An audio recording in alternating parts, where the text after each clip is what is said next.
The times change here opposite the moonlight.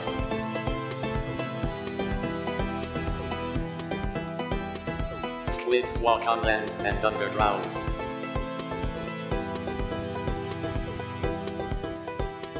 Tired nails on the beach whisper old stories to me.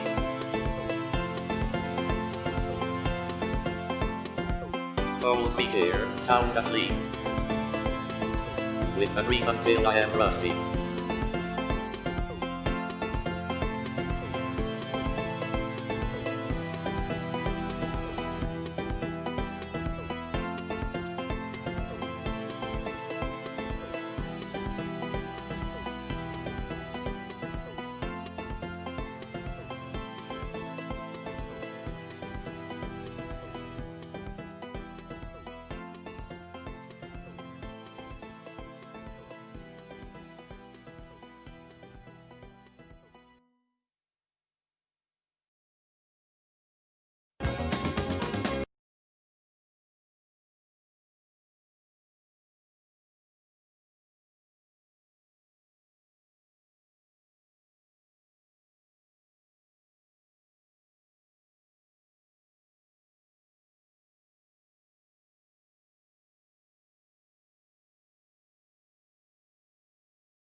O fields of wrought silver blades, bound in your old marks.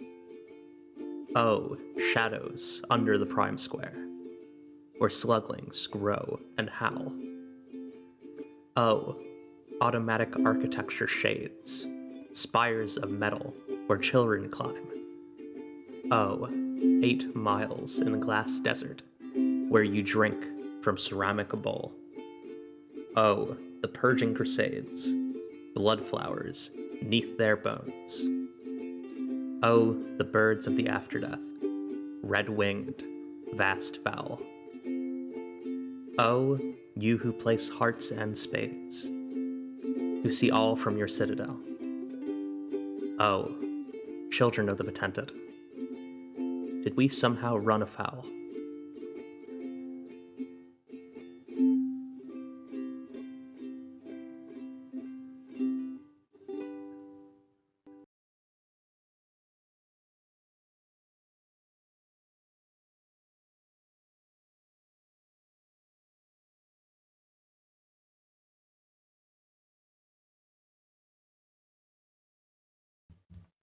And we are live. Hi everyone.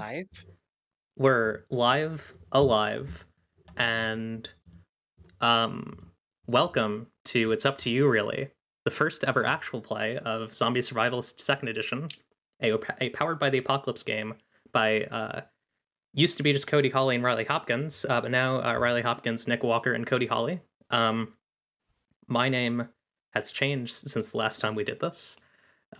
I am Eclipse, pronouns she, they, and I'll be acting as the game master.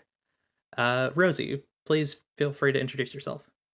Hi, my name's Rosie. I use she, her pronouns. I'll be playing Clip in this game, a rude angel teenager with a scythe and a dragon.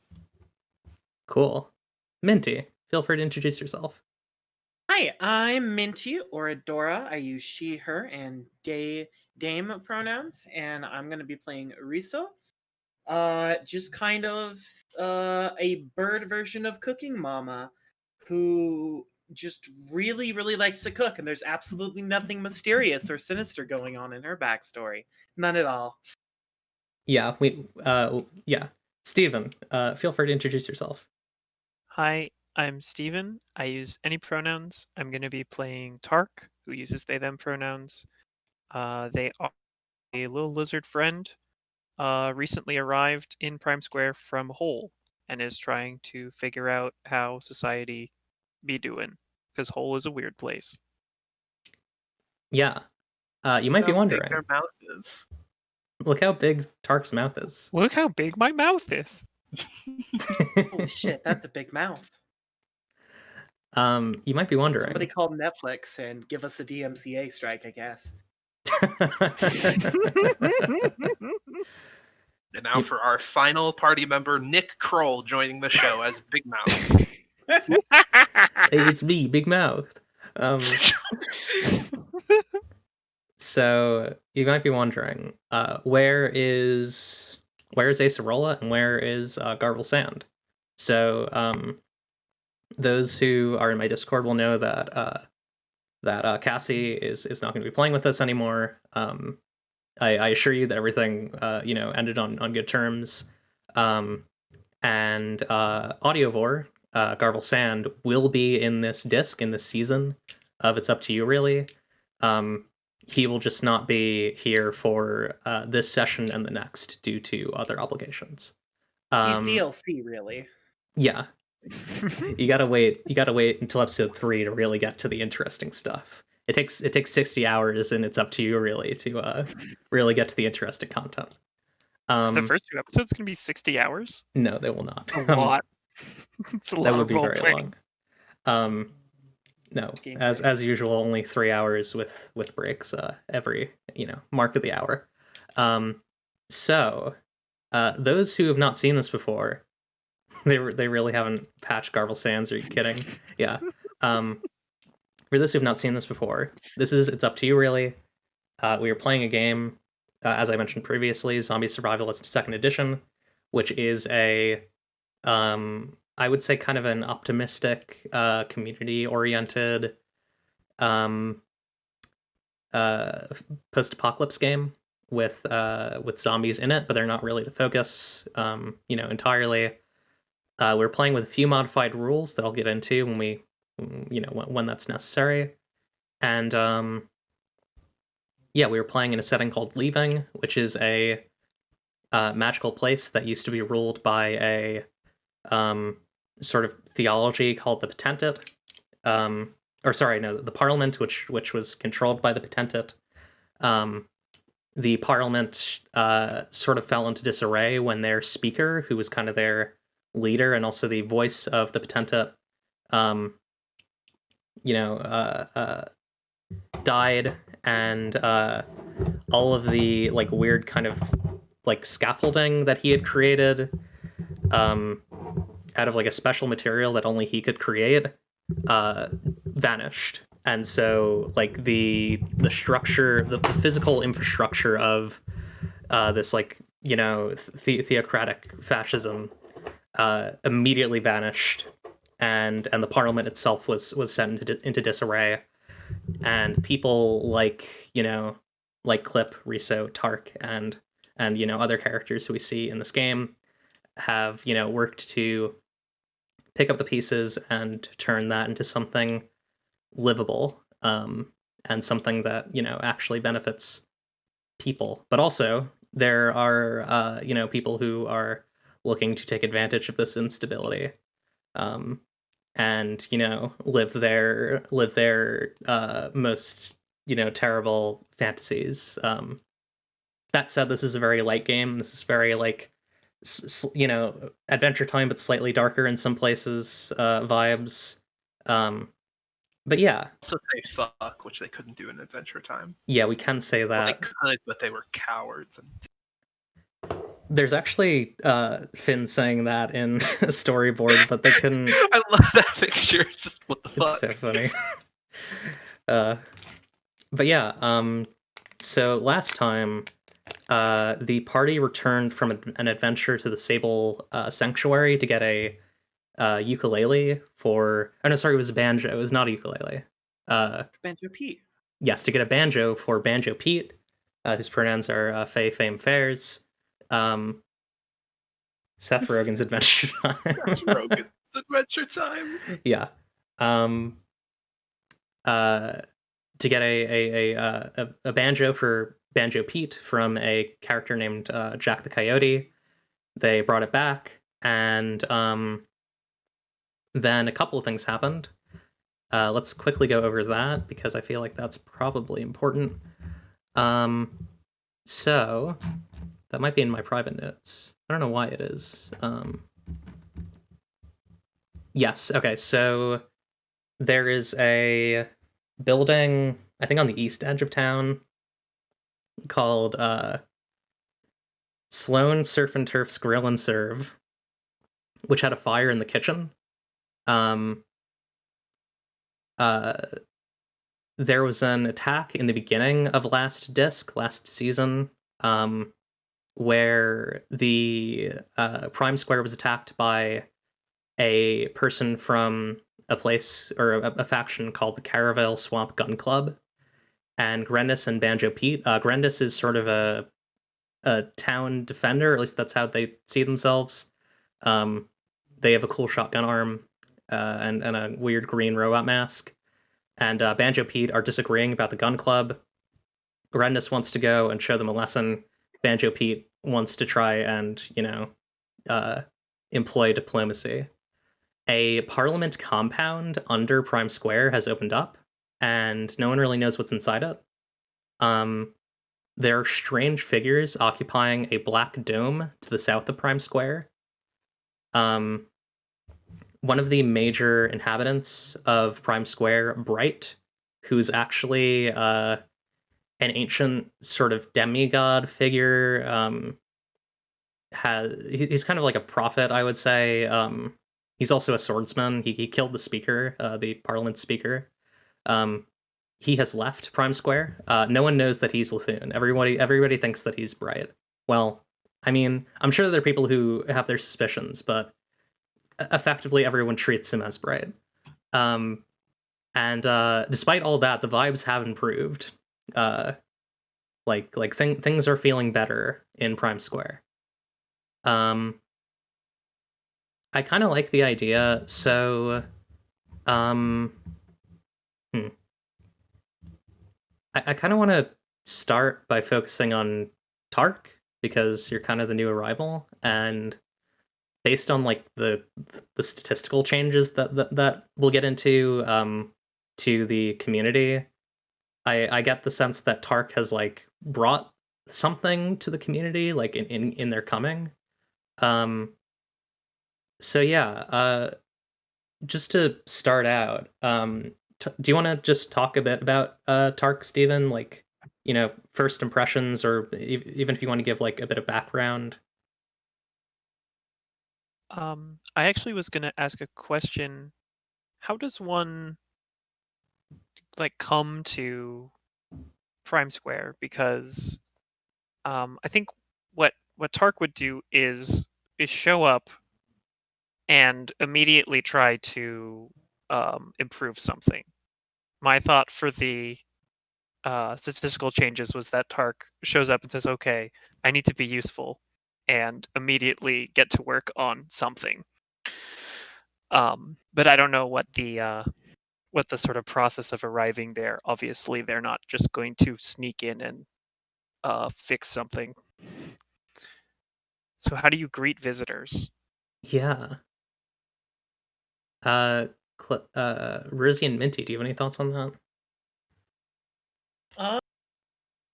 I mean, Risa did come there like at the very beginning. I think in terms of the town, maybe it's just kind of like oh hey, look at all this wide open space. Just set up somewhere. We've got a bunch of empty buildings, and anybody is really welcome. I feel like people kind of just treat you like, oh, you live here now. Like, hey, how's it going? Like, Yeah. so when you're here, your family type situation. Ah, yes, Olive Garden. Yeah. Like the Olive Garden. Prime Square is basically Olive Garden. We stole a sign from an Olive Garden that says, when you're here, your family, and it's hanging somewhere. Is and there we an just kind Olive of go Garden with it. leaving? Not one that hasn't been destroyed and robbed of all its breadsticks. Actually, that was the how Pox. you kill an Olive Garden. That was the Pox Ponfant. Oh, and there's like a part. It's like, if you're here, your family, like, be obedient, and that's been like spray painted off. Yeah, they would have that, huh? Yeah. I didn't think that was their Italian restaurant vibe, but I understand it now. Yeah. So I guess, yeah, I do like the idea that Tark just arrives one day and like starts working on something, and like I don't know. Do you want it to be one of Rosie or Minty? Do you want to be one of your characters who first kind of encounters Tark, or do you want me to have it be an NPC? Did Tark get here while we were still on the adventure or after we'd gotten back? That's a really good question. That's really up to you, Stephen. It's up to you, really. Billy Joel is a rare Sure encounter is. in leaving. Yeah, I think it makes sense for Tark to arrive while you were out if you were going to get a banjo. We were Okay. gone for a while. You're out for a while. I do Like, want what, to a ask week, though, because I know probably? that. Sorry. I was just saying, like, we were probably gone for like a week. I don't remember exactly how long we were gone. That sounds about right. If I remember correctly, the main entertainment in Prime Square is the like cooking competitions. Yes, there are cooking competitions. There is Frog Time, which is a frog racing sport, presumably, but it may include other events. I kind of like to see it as like Chow competitions in Sonic, where it's like, yeah, there's racing, but there's also like all sorts of other weird things. And then there's also the banjo circle. Yeah, because my thought was that Tark might start building some kind of arena for these competitions, or do you already have one? Probably Or maybe not, right? Or maybe improving one. Get like a kitchen stadium style place going. Yeah, I always imagined. When I thought about the like cooking competitions, I always thought of it like the game Battle Chef Brigade, where like Yeah. there's like the big like arena for like the fresh ones, but there are also the ones where it's like you're just in a forest and there's a table in the middle. And I feel like Prime Square more was just like a forest with a table in the middle, where you just kind of ran off and got stuff and like went back to the table instead of like a proper stadium where like people can sit and watch like properly and like there's room to like prepare stuff better and better tools and stuff. Yeah, I think when Tark arrives, they would walk around the whole place and look for things that could be made more efficient or improved or built upon, and maybe settle on this idea that everyone seems to be excited about these um, these cooking competitions and try to improve the space, where whatever the current space happens to be. Yeah. I feel like this is a good opportunity to introduce Sloan Surf and Turf. Who is have we said anything about Sloan? I think we haven't, right? No. Like how they look or anything. Yeah. So I think Sloan Surf and Turf is like a kind of, I like the idea of like a lanky elephant person. And they're wearing like a kind of grease stained cooking apron that has like a floral print pattern on it. I think it's maybe like I imagine Tark is kind of working on like planning out this arena, and it's maybe like it's kind of like the mid afternoon. There's like a slight breeze that's kind of cutting over the short grasses of this sort of plains area that Prime Square is in. There's some little frogs kind of hopping around in the on the sort of damp soil, and Sloan approaches Tark and says, "What's a good Sloan? Hey, what you working on over there?" I think Tark is like so Tark isn't that big. Tark's maybe 3.5 feet tall, maybe 4 feet tall. Little lizard friend. So Tark is probably like splayed out on the ground drawing things, so they look sort of half roll over and look. Oh, hi. Um, I'm new here, and I couldn't help but overhear that lots of people like to cook here and compete here, and I thought maybe I could make something very nice for them to be in. I like to build things. It's kind of what I do. Yeah, Uh, sorry, go ahead. I, I my name's Tark, by the way. Liam and Tark, but everybody calls me Tark. Yeah, Tark. Nice to meet you, Tark. My name's Sloan, Surf and Turf. We well, usually we just all go over to the old forest table and we work things out there, but I think having a dedicated place for the cooking competitions would be well, that would just be dandy. Yeah.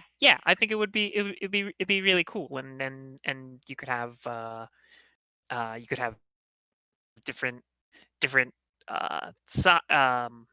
what's it called? You could have different sides for different people, and you could have them in different styles, and you could change the colors, and and you could have teams, and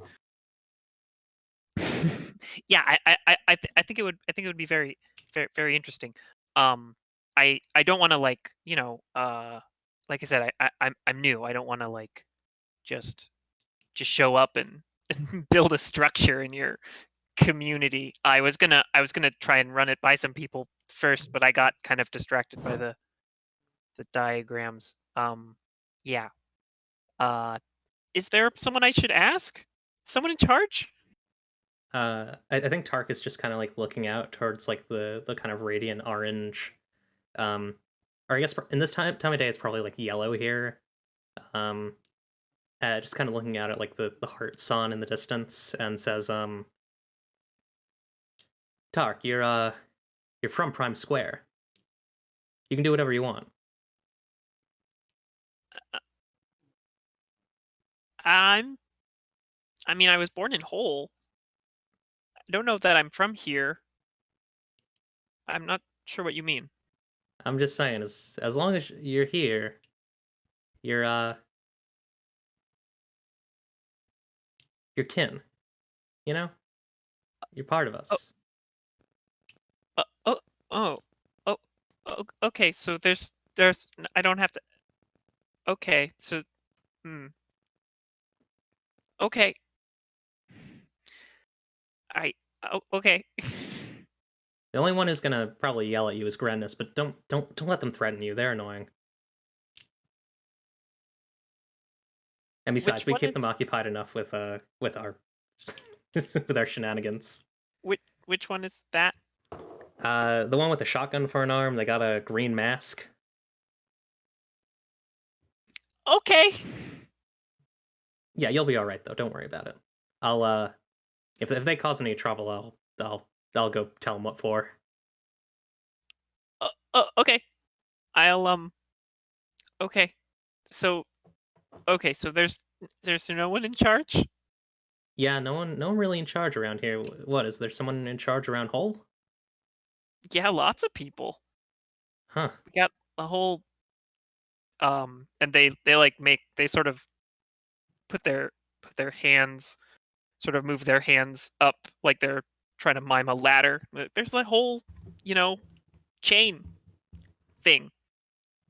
Yeah. Purples and stuff. Okay. I always wonder what happened to the more hierarchical folks over in the Govan Revolution. I guess they what is over there? Just a big mine? Is that what they do? Yeah, I mean, yes, there's a lot of mining and machinery, and a lot of things to be fixed and done. Yeah, but mostly mining. That's well, best of luck with your arena. I'll talk to you later. Yeah, okay. Bye, And, thanks. Yeah, Sloan just like walks off. So I guess we can like cut forward to Clip and Risa returning and seeing this cooking arena that's now been made. It's kind of funny because they went out to the Sable Sanctuary to get recreation, and while they were gone, Tark just like makes this entire arena that like makes everyone happy, which I guess explains the good vibes. Yeah. Riso is fucking ecstatic, absolutely livid, to the point where she's mostly just like squawking and chirping a lot. Steven, like what do Clip and Riso see when they arrive? Oh, I feel like it's sort of like a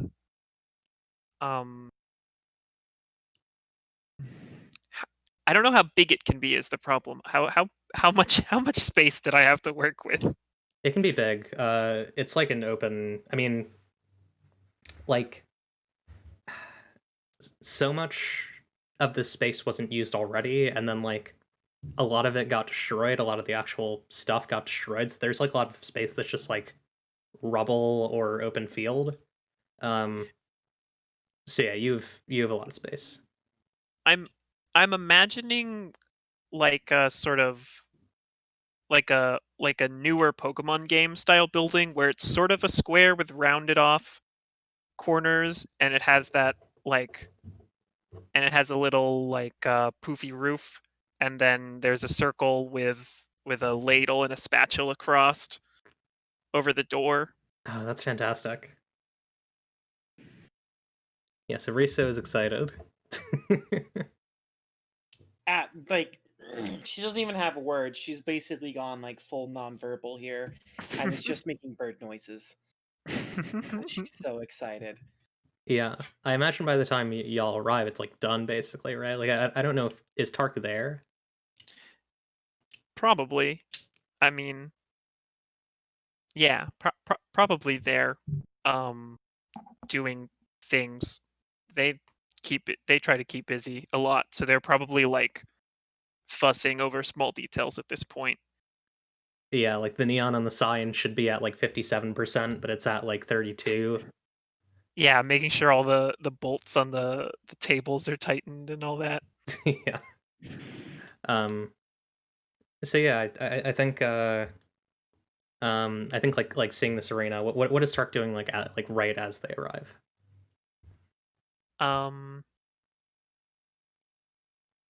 I think Tark is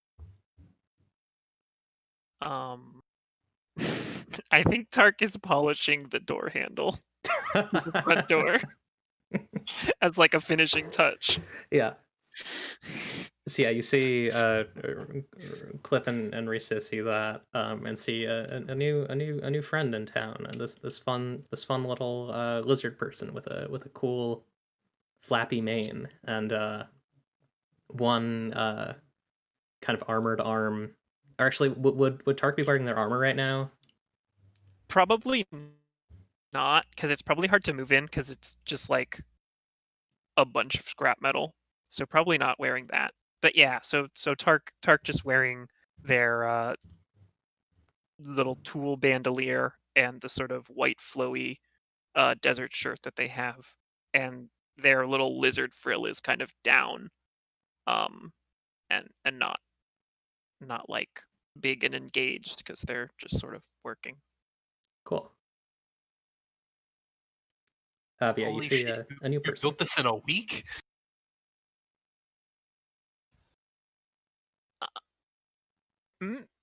Was it only a week? I kind of lose track of Yeah. time. You are Yeah. a miracle worker. I cannot believe this. You come into city. You make excellent arena. You are new champion of town. Thanks. I'm just I was new here and I thought you should contribute something, and I heard that people like cooking, Yes. and I thought maybe a nice place to cook would be good. There's seating and lots of tables, and actually, I mean, I might need some help on the inside. I don't know a ton about the cooking bits. So probably the actual utensils and things, but there's lots of prep space and seating and that sort of thing. You probably need some help with the ovens and all that. But yeah, I wanted to contribute. Oh, you'll need help with cooking, yes? And Yeah, Riso gets like this that is what I said. flash of fire in her eyes. Yeah, we don't have any chefs in town though. Sorry. You shut the fuck up. I will murder you with my bare wings. Don't. No, not really. What? I don't think I could do this to poor Clip. I think Tark's like little lizard frill like kind of goes up a little bit, and they're like, what are we doing here? Why are you saying these things? Oh, it's this funny joke, yes? No. Maybe I should not say it then. Well, I mean, listen, Rissa has some things to say. Why don't we break this thing in? Yeah, let's go inside. Yeah, I mean, like, go inside and like do the thing. Let's have a fucking food battle. A food battle? Yeah. Riso vibrates excitedly. I mean, I guess like I said, we might need to get some spatulas. That'll only take a few minutes. We just gotta let people know. What are these things called? My name is Tark, by the way. Liam and Tark. Tark. I'm Clip. Everyone, everyone calls me Tark, so you can call me Tark. Okay. Also, this is Riso. Billy. Oh yeah, okay. that's Riso. Yes. But also, this is Billy. Billy is a Billy's like a big dragon, right? Billy's like pony-sized. I thought Billy was like big dog sized. Oh, okay. You brought a dragon up to this stranger and you didn't tell me? Yeah, I'm always just Billy. Yeah, Billy's always here. Billy is covered in eyes and does not have a mouth. Or a nose, I think. I think Billy just nose. Only eyes, okay? Just eyes. Yeah, Tark's frill is like fully up, like, oh, hi there, Billy? Billy lets out like a satisfied vibrating sound, and kind of looks at Tark with many puppy eyes.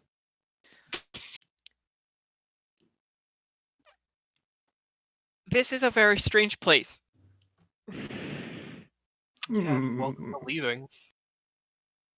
I mean, just tell everyone in town to get stuff for a food battle and get someone to distract Grendis. Risa just kind of like cups her hands over her mouth and goes, "Hey, everyone! Food battle!" Unless you're Grendis, in which case there's no food battle. Go back to bed.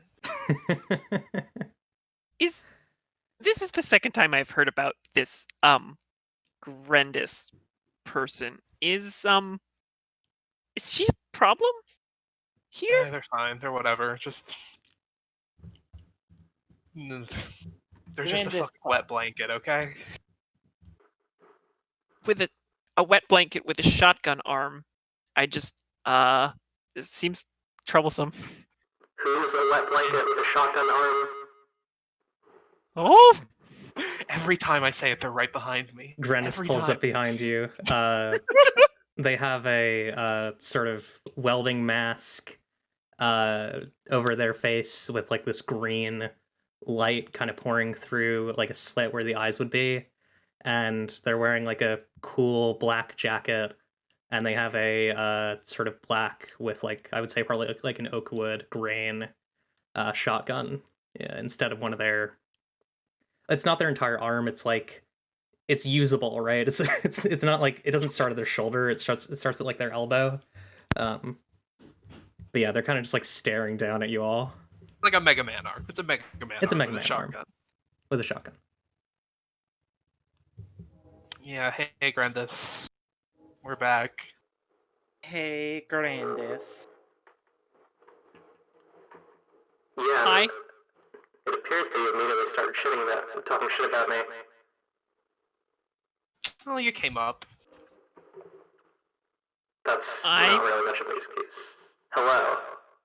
I think I've heard about you. You're Tark, right?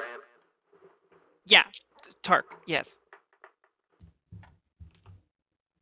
They kind of, like, look around a little bit and just say, just, don't get involved with the wrong folks, alright? Who are they? They just kind of gesture vaguely at Clip and then leave. Oh, sorry, that was the wrong voice. They just kind of gesture vaguely at Clip and then leave.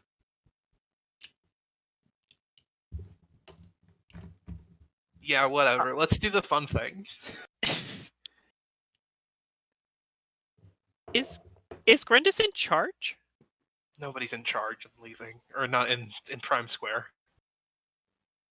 Right, but okay, they just look like they're in charge of something. They think they're in charge sometimes, I think. They're not. Out of, like, a pipe that's set up on the arena, you see a, like, person, a pipe, by the way, that Tark probably secured, like, a number of times. You see, like, a person, like, roll out of it. They're, like, a weird, like, snake person, and it's Wallmaster Mandrake, who's not showed up yet. Wallmaster Mandrake! She's here! She is like a shadowy snake person, with like a dark kind of glowing, I would say like yellowish tongue, and she says, "Ah, yes, Grendis. She likes to think that she's in charge, but she could be very easily, well, she's very easily convinced away from such delusions." Tark just sort of gestures at the pipe like, are you... Is that why I had to put that so many... What did you... How were you... Where did you...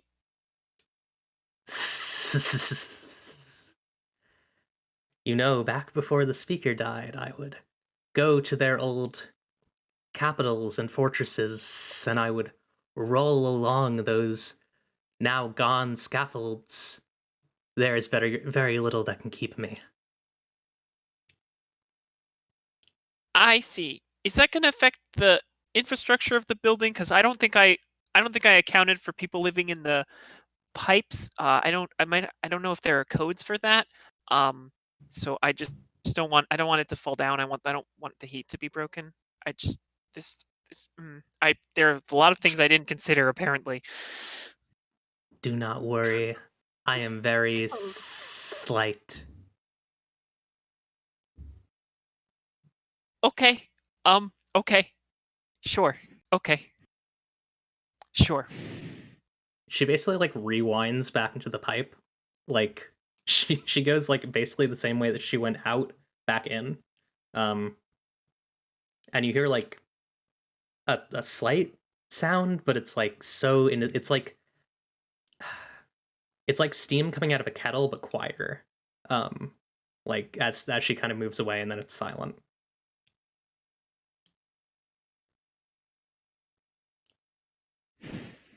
But yeah, do we want to cut to the competition between Clip and Riso? Yes. Yeah, yes. sure. Yes. Do we want to abstract it, or do we want to like? How do we want to do this? Do we want to do like a wits contest or a survivalism contest? I like the idea of wits. Wits could be fun. Okay.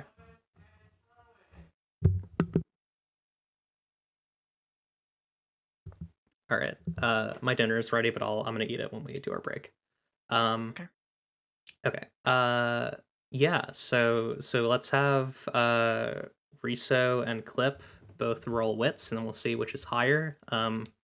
There's not really a contest system in this game because it's not really PvP oriented, but we will just take the highest and then, kind of come up, narrativize it from there. Yeah. So I'm gonna roll for Clip first. What is your wits? 1 + 1. Oh yeah, let me actually add that bonus. Are you doing one roll for the whole thing, or are you gonna do like a chopped, like several rounds? Probably just 1. I don't know how like drawn out we want this to be. That's yeah, fair. I don't know how like narratively important it is because I don't really see Minty or Clip and Riso as like rivals. I think that they're just having fun. Yeah. That's a fair point. Blowing off steam after a big trip. Yeah.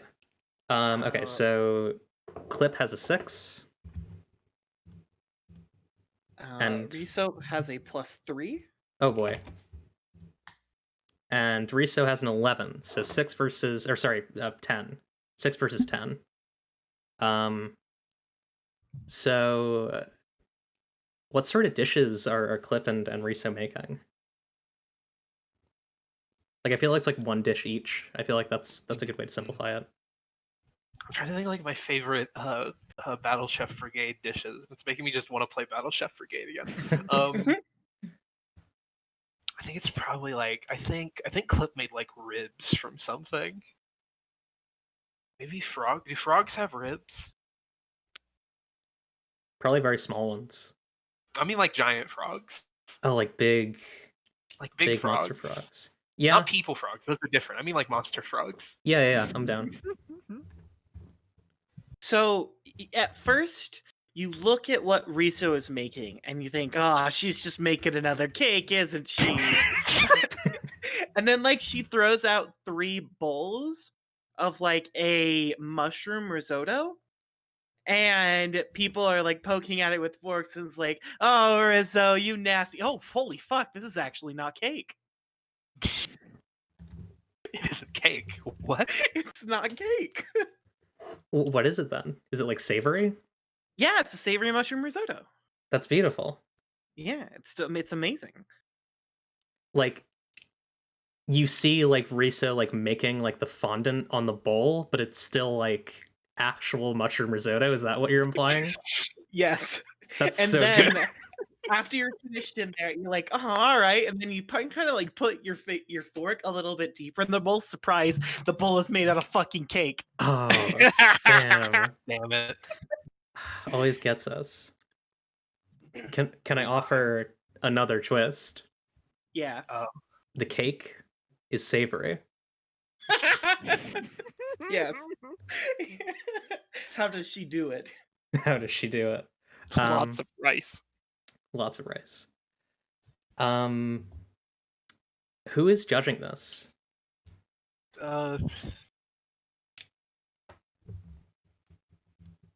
My first thing is Sloan Surf and Turf. That I think, sounds but right. it might be like a table of judges. Oh yeah, Maybe Banjo Pete. Banjo Pete. So we got Sloan, we got Banjo Pete. Looking for other NPCs that we haven't used. Yeah, we have not used Father Gregory Have you used Father Gregory? or Twinkle, the telepathic I crystal. actually love the idea of Twinkle being the food judge since she is a telepathic crystal. Oh, I don't have my Twinkle sounds. I made Twinkle sounds and I don't have them anymore. Oh right. Oh no. Yeah. They're on the old computer. Oh no. Yeah, I can bring them back. It's just not now. Not I'll now. Okay, do maybe another not. time. Maybe not. Yeah, we could do. Let's do Banjo Pete, Sloan Surf and Turf, and Father Gregory. That sounds good. Yeah. So I think they'll all like decide on one that they like the best, and I think it's probably 2-1. So I like the idea that I think Father Gregory likes Clip's ribs. Like so okay, I didn't describe who Father Gregory is. Father Gregory is a babysitter who's a squid, but everyone is okay with the fact that he's pretending to be a guy. Like he is a squid the animal. He's kind of like Octodad. He's a squid the animal. Yeah, it's a lot like Octodad. But the thing with Octodad is no one knows that he's a guy or that he's an octopus. Everyone knows that Father Gregory is a squid, but they're okay with it. Yeah. And so I think like he just gives like a tentacle up. Yeah, I kind of imagined him as like a squid and just like a like flannel, like jeans. Yeah. I'll Um, take it. I'll take this win. I'll Yeah, and take he my 1/3. he just like makes a thumbs up with one of his tentacles somehow. And then yeah, I think Banjo Pete is like delighted by just all the twists and turns of this situation and is enjoying it quite a bit. And I imagine every time there's like a new twist to the dish, Faye play like a little banjo sting. yeah, it's like ding, ding, ding, ding, ding. Fair somehow like playing their instrument while eating. It's Yeah. quite a display. And then Sloan is just impressed with the actual, you know, the risotto itself. It's very impressive. And you know, I think appreciates the sort of callback to Riso's name in the meal choice. And so Riso is the winner, and as competitions go in Prime Square, just gets like, you know, some satisfaction and a pat on the back.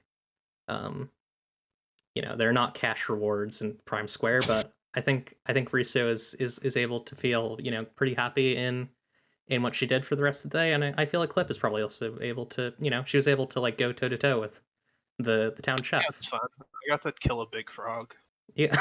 Oh, so Clip physically went and killed it. Yeah, what? She didn't find a dead frog. Or I was in- oh wait, actually, I just thought about it. It's better if she negotiated with a giant frog to get it to give her the ribs. Oh my god. Yeah, that sounds like a thing that would happen in Leaving. What is he She went to doing? go and like fight because she thought it was just like a giant frog monster, and it's like, whoa, whoa, whoa, we can talk about this, and we came to an agreement. Ribbit, I will grant you my rib in return for a favor. So now I owe a giant frog a favor, so that's Yeah. cool. You will need to assist it in this time of need. I'm gonna write that down. I give the frog as a magic whistle that summons me. She owes a giant frog a favor. There we go. Okay. So, yeah, y'all I imagine you probably, you know, dig in, have some of the food. Because I imagine it's big portions because there's a lot of people, you know. Oh yeah. Oh yeah, enough food for everyone. It's a feast. Yeah. And Tark, like, we open it to like a buffet. We let Tark go first since they built a stadium. Hell yeah. What is Tark going for first? I think Tark is really excited to eat a giant frog rib. I think they are very partial to that. Yeah, it's good. It's got good umami flavors. Cool. So I hate to go into, well, not hate. I think the mechanical stuff in this game is actually pretty good. So y'all have not spent any time yet. Like actual time at Prime Square mechanically. So I know Rosie and Minty, you've had a lot of time to think about this. But we can also always talk it through if you have not come up with something definite for this. Yeah, does anyone have any things that they want to do, whether it be making trade routes, whether it be offering communities protections, making a forward operating base, stuff like that, or just making a weapon improvement or something?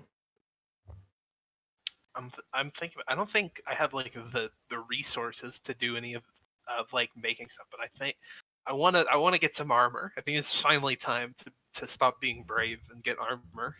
Oh hell yeah. Do you have money? That's the first question. I don't think I have any money. I can. So Yeah, I think don't you're have gonna be any making money. I think Acerola picked up most of the money we found. right.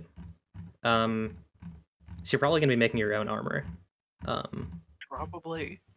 So let's see. How does that? That's a move, right? I'm gonna look through my move Almost list here. certainly. Real scene. Weight. I have all these things here. It's Upgrade probably build me up weapon. Buttercup, right? Yeah, it's build me up Buttercup. Yeah. So when you sit down and attempt to craft something with materials you have, roll with wits. On a 7 to 9, mark one segment on a clock, but describe what made the crafting more difficult. 10 plus, mark two segments with no drawback, and on a miss, explain how you messed this up. Every weapon can be built. Discount starts as a stage 0 clock. Cheap is a 1 stage, and so on and so forth. Every effect you add is 1 clock segment. Adding restrictions takes away 1 clock segment. If you've not finished the item you want to build in the time you have, you may give the DM 2 hold from the slow ending March of Time, which will explain if it shows up, and roll again. Maybe come back to me because I do want to figure out what kind of armor I need to make. I didn't think that far ahead. Yeah, I didn't think I'd make it this far. I thought I'd die in the food competition. Yeah, I think we should like set up what we're thinking of doing like generally, and then we can take a break and come back. In a couple minutes. Yeah, that sounds Minty, good. do you have anything that you're eyeing? Last time I took it was I think something from the scientist playbook. I'm gonna have to double check that once I get a chance. But it was like the secret lair sort of thing. Right. Yeah. Yeah. Ooh. And we decided that was the compound, right? Or you were cutting something Yes. out of the compound. And I wanted to kind of explore that. Cool. That sounds like a good downtime activity. Because my kitchen burned down. Yeah. And well, believe it or not, that was Riso's home, or the home that she had, and she wants something new, and so she's gonna start looking down inside that compound, just do a little explory, you know. Yeah. I have thoughts about that compound, so we'll get there when we get there. Uh, Steven, you've had the least amount of time to think about this. Do you have any thoughts on what you want to do with downtime? I think I'm okay because I built my character like a few weeks ago. I think I put in everything that I wanted. Um, I don't have any thoughts on upgrades that I would do. Um, but Tark's probably working on something, so I'll think about it Cool. because they're always working on something. Remember, you can also always assist the community with a trade route, protecting another community, or a forward base. Trade routes are extremely good. You immediately combine. I'm going to recommend that mechanically, if someone does not know what to do, having a trade route is really good because you immediately combine your group stats with the group stats of another Oh, faction, okay. which you could do with what's the name of the orb? Something orb, composite sphere. Composite Composite sphere, sphere yeah. or the Sable Sanctuary, which would both be good options. I think we'll take our break now, so that we can think through our downtime action stuff, and I can go get my dinner. Um, do you want to take like a 10-minute break? Come back at 7:07. Yeah, Yeah, Sounds sure. good. Cool. sounds good to me. Alrighty. We'll be right back, everyone. Goodbye. Boo.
We are live again. Hi, everyone. Welcome back to It's Up to You, really. We're gonna figure out what exactly we're doing for our downtime stuff. Rosie, you had an idea for what Clip will be doing. So go ahead. Yeah, I think a thing that Clip realized recently, specifically when she was over at the Sable Sanctuary, was like when looking through glass and stuff, like she realized her vision's very bad and she needs glasses. I like that. So yeah, she's gonna, I guess, try to find glasses. But she was probably just gonna fucking raid the base for glasses. Oh, okay. So I don't think she knows how to fucking make them. So she's just gonna look for small pieces of glass to put on her face. I'm gonna look at our moves list first and see if there's anything that this could be. I do like the idea of getting glasses. And I will, in fact. I just think I like the eye aesthetic, like using glasses as armor is cool. Yeah, it's fun. I mean, that definitely could be build me up Buttercup. I just want to see if there's something that would be like, scavenging. Slow and ending march of time, reveal a scene. We could do a reveal a scene and just have Clip be there alone, and have like Clip have to deal with whatever's there. Or if you want to say that Clip brings someone along, we can also do that. Maybe let's reveal a scene. Sure. I think it's probably just me and Billy. Cool. Yeah, so because Clip is alone. embarrassed about needing glasses is the reason she was like reticent to get someone for help. That's understandable.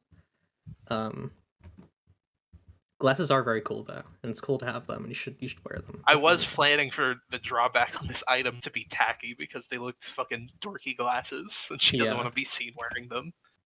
What's reveal scene is just a flat d6, so we'll roll that. Yeah, 2d6 flat. Do you have any bonuses to it from moves or anything?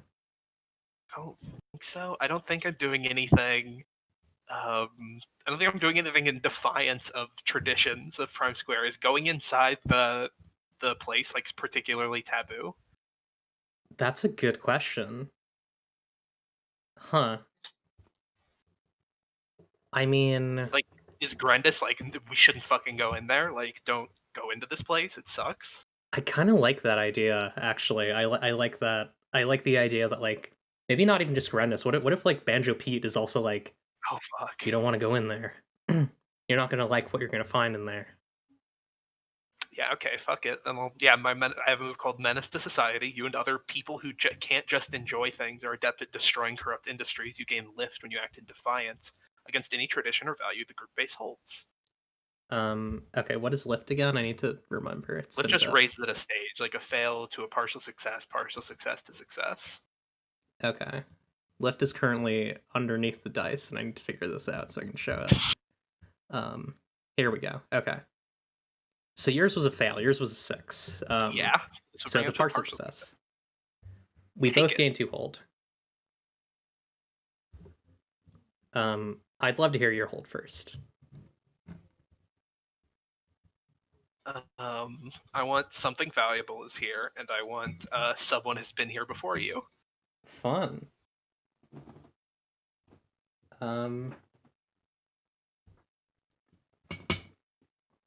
Why did I take a bite right before I was like? I should be eating when I'm not speaking. Anyways. Oh shit! I should have taken something from before, just because like then it could be the same thing. It's valuable and old. Okay, like whatever. I'll leave it as is. I want someone to have been here before. Cool.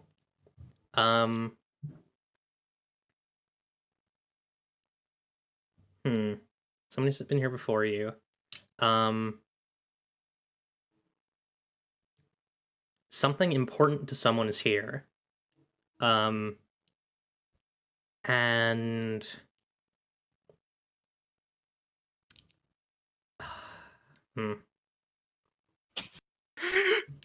Which ones are you looking at?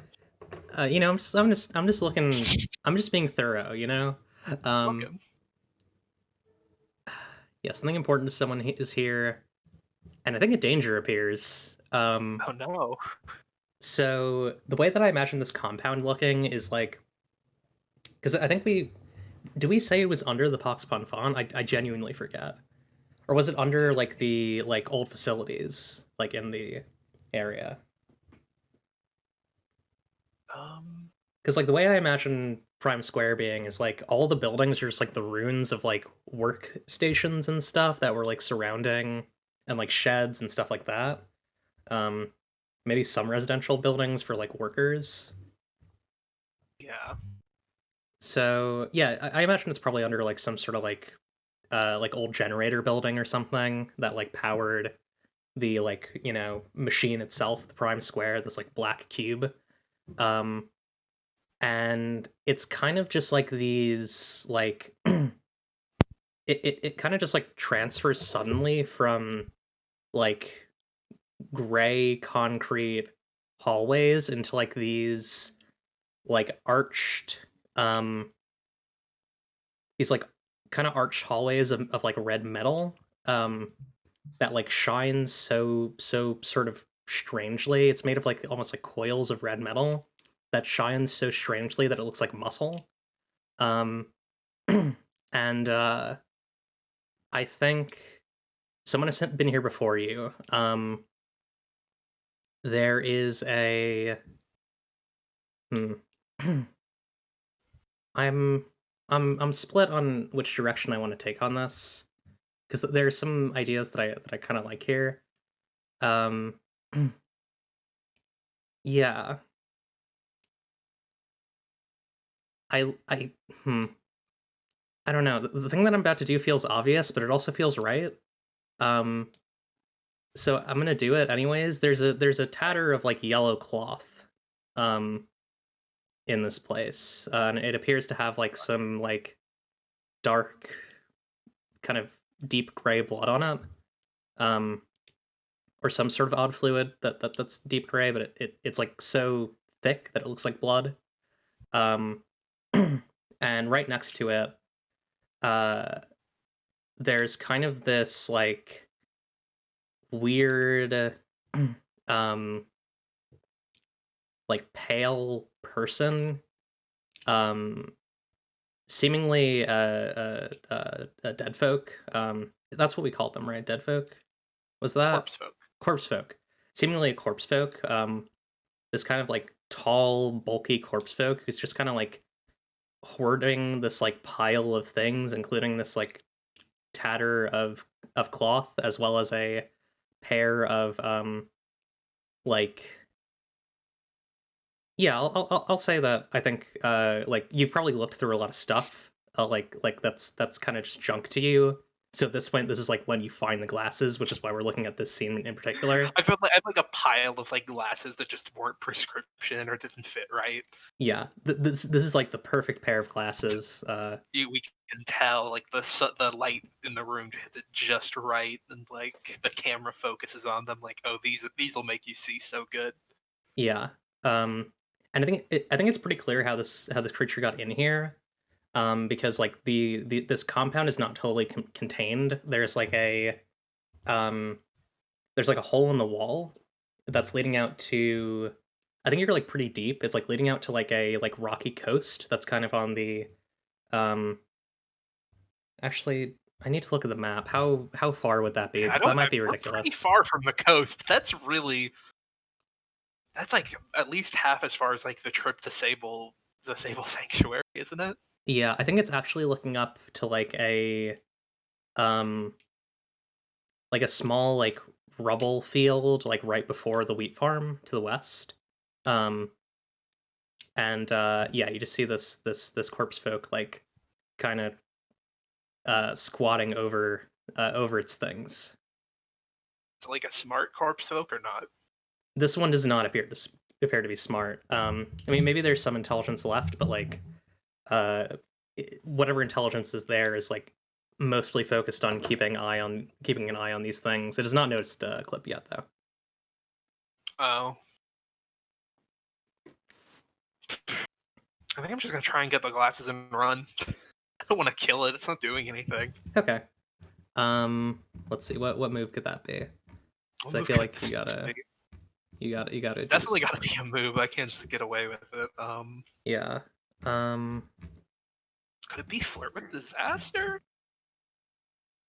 Yeah, it Because is. I'm trying to get something from someone is the thing. Yeah, I can see that.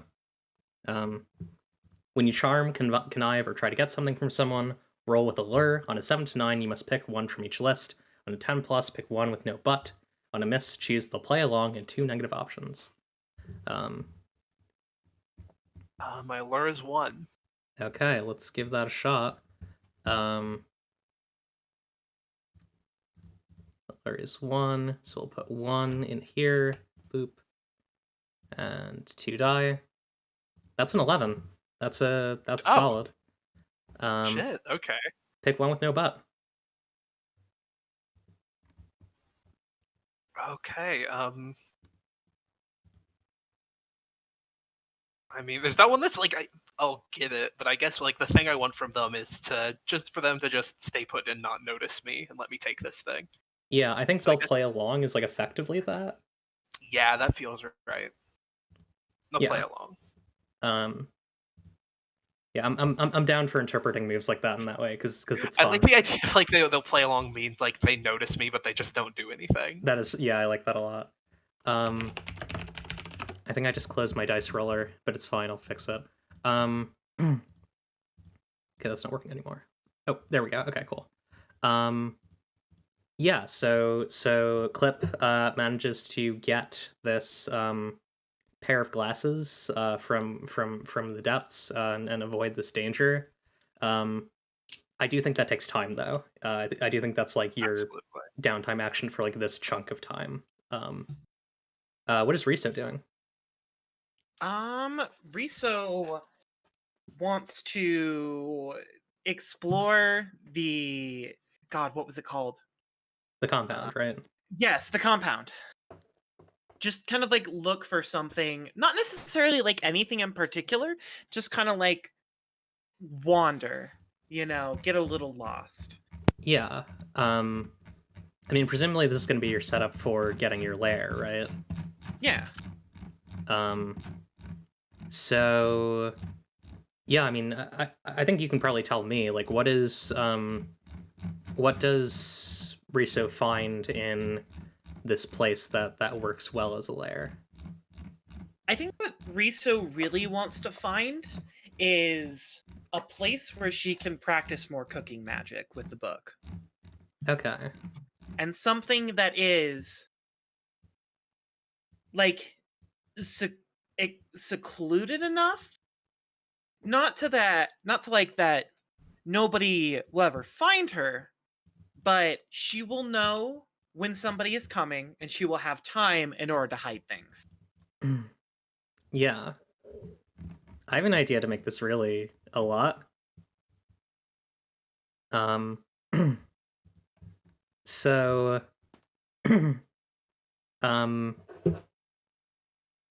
God, I don't know. Should this be the dark secret in the recesses? So the thing about the science lab, I'll just read it through. I don't have it on the screen, but secret laboratory. The group base is merely a front for the secret laboratory you've built or discovered between its walls. The lab is readily accessible only to you. Given enough time, you can create or find anything you need for the mission at hand. However, a dark mystery lurks in the deep recesses where you dare not tread. Oh, I just had an idea. I just had a really great idea. What do you call Yes. what's like the medicine of the eyes? Eye drops? No, like optometry? Like Oh, yeah. like glasses. Yeah. So Riso, you come across like this like wonderful, like extravagant like gastronomy lab. It does appear to also be the only way, like it's like full of like these beautiful stoves and like all sorts of like weird like what do you call like autoclaves for like mixing like weird cooking ingredients and blenders and centrifuges, and it's like a weird mix between a science lab and a wonderful little kitchen. But it appears to be the only way to access something beyond it, which is there's just like a sign that says like optometry lab, and from the optometry, like every time you look at that sign and like you look down the hallway, your vision gets like blurry for a second and you have to look away. Like you don't know what's in there and you can't see what's that way.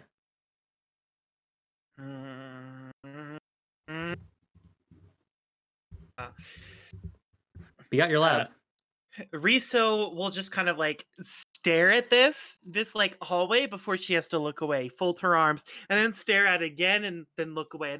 This continues for a while until she kind of like balls her wing up into a fist and says, "You cannot tempt me, strange hallway. I have exactly what I need." And then she like turns her back towards it and then kind of like peeks over her shoulder and says, "But it's so mysterious." No, Yeah. I must resist. I must resist. And then she will kind of like get to work on something that she had been putting together. She had been making like a frying pan before. Yeah. Do you want to do a build me up for that? Do you have like special things for build me up? I'm not sure what your moves are. The current moves that I have are a good sense for trouble, secret laboratory.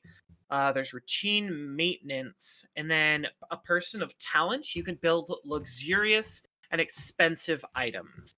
Ooh. So do note those will probably take a while. Yeah. So yeah, what do you want to you want to build a pan? Do you have like a sense of like what like price range you want? Like you don't need to know exactly what that item does yet, or what tags it has, but you have like an idea for like, discount, average, luxurious, etc. Oh, I know exactly what I want this frying pan to do. Okay. Tangled? Yes. You know how the frying pan, you just hit someone in the face with it and it like immediately knocks them out? Mm-hmm. I want it to do that, but also this frying pan heats itself, so she can just like pull it out one day and then just cook scrambled eggs on it after she's done bashing someone's face in. Okay. Let me look at the weapons so I can get you a sense of like where that is. And Rosie and Steven, you can feel free to help out here if you have a sense of like what price that would probably be. I'm leaning towards average to expensive. Yeah. One of those. There isn't really a tag for fire damage, is there? There might be something comparable, let's say. I thought there was.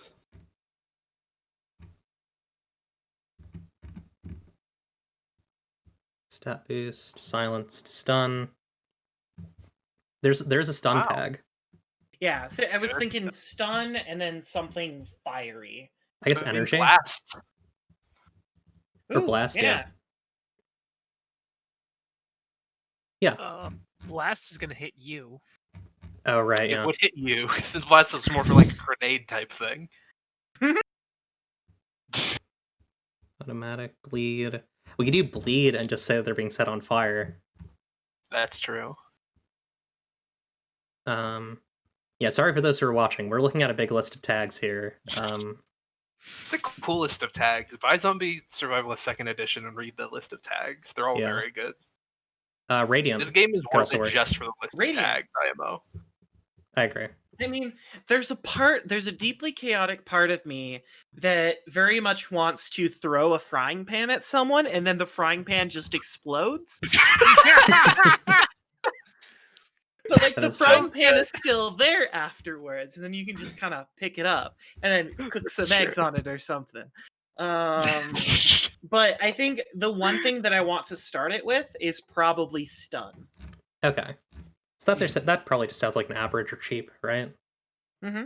Just like a weapon that stuns. That's What That's level of stun?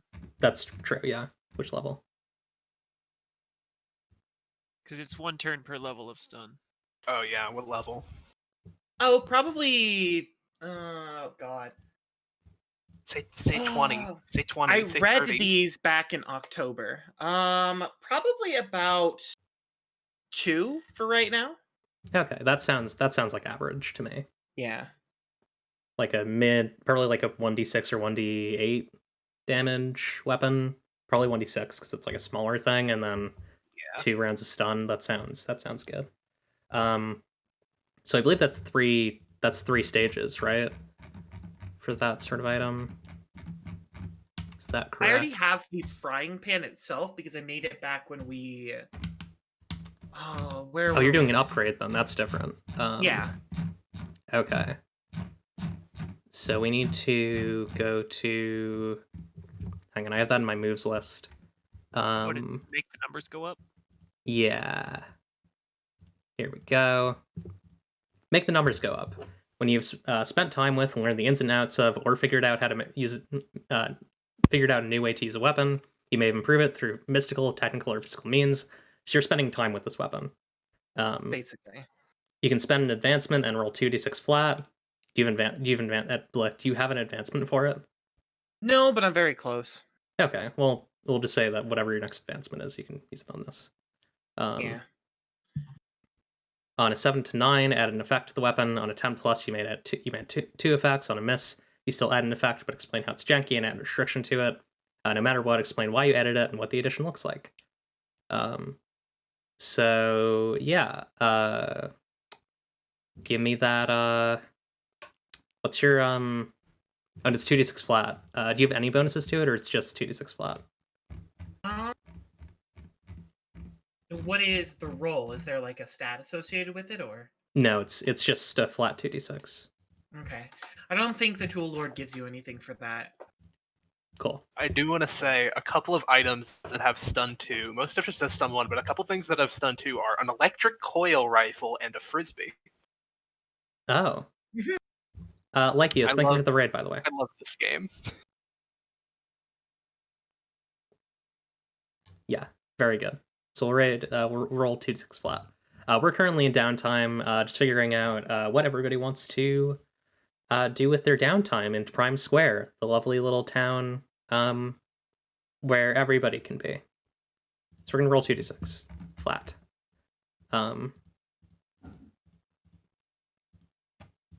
That's a 5. Yes, you rolled a 5, which means you fail. Uh-oh.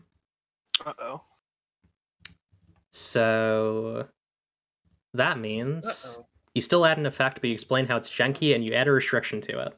So you got your stun 2. Okay. Restriction. Actually, here's a question about effects. Yeah. When we add an effect, like, are we thinking like is it a level of an effect, or is it, can you add multiple levels in I would say you can probably only add one level of an effect, right? With a make the numbers go up. Yeah. Yeah, so you're doing stun 1 then, in this case. Yeah, you had a restriction. That is the case. There. Bad upkeep. For some reason, this frying pan just always has gunk and shit on it, and you have to like really clean it in order for it to like really want to work. That's so sad. Dirty, unclean, it jams every so often. It's just like it's gunk that like softens the blow. Like when you hit it with someone, when you hit someone with it, you need to make sure that there's no gunk on it, or else it just softens the blow of your attack.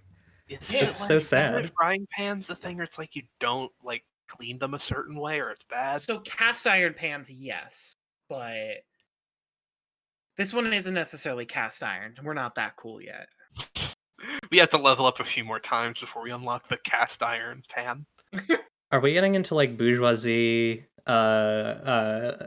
bourgeoisie frying pan discourse in our actual play. No, Twitter's bad. So yeah, I like that. That's fun, and that took your time. Steven, what is Tark up to?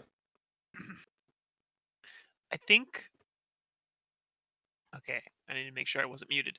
I think that I want to make a like some kind of big fan that has the windy tag so I can like push people around. I think that's what that tag does.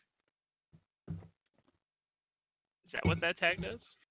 Yeah, I think so. Sorry, I ate some chicken. Yeah, you're fine. That has wind, and I also want it to have combiner so that I can put it on my armor and fly around. Oh, okay. I don't know if that is allowed, or at least like try to put it together with my armor. I mean, Clip immediately did like a 2B near automata, like I jump off the building and I float down thing in the first session of this game. So anything's on the board. Okay, so a little hoverback that I can also use to blow people around is allowed. Hell yeah. Absolutely. So yeah, that's the cool move. That's the build something move. That's build me up. All right. I want to put wind on this and combiner, and I think loud as a restriction. Yeah, I like that. Oh no, I just made a mistake. Hang on.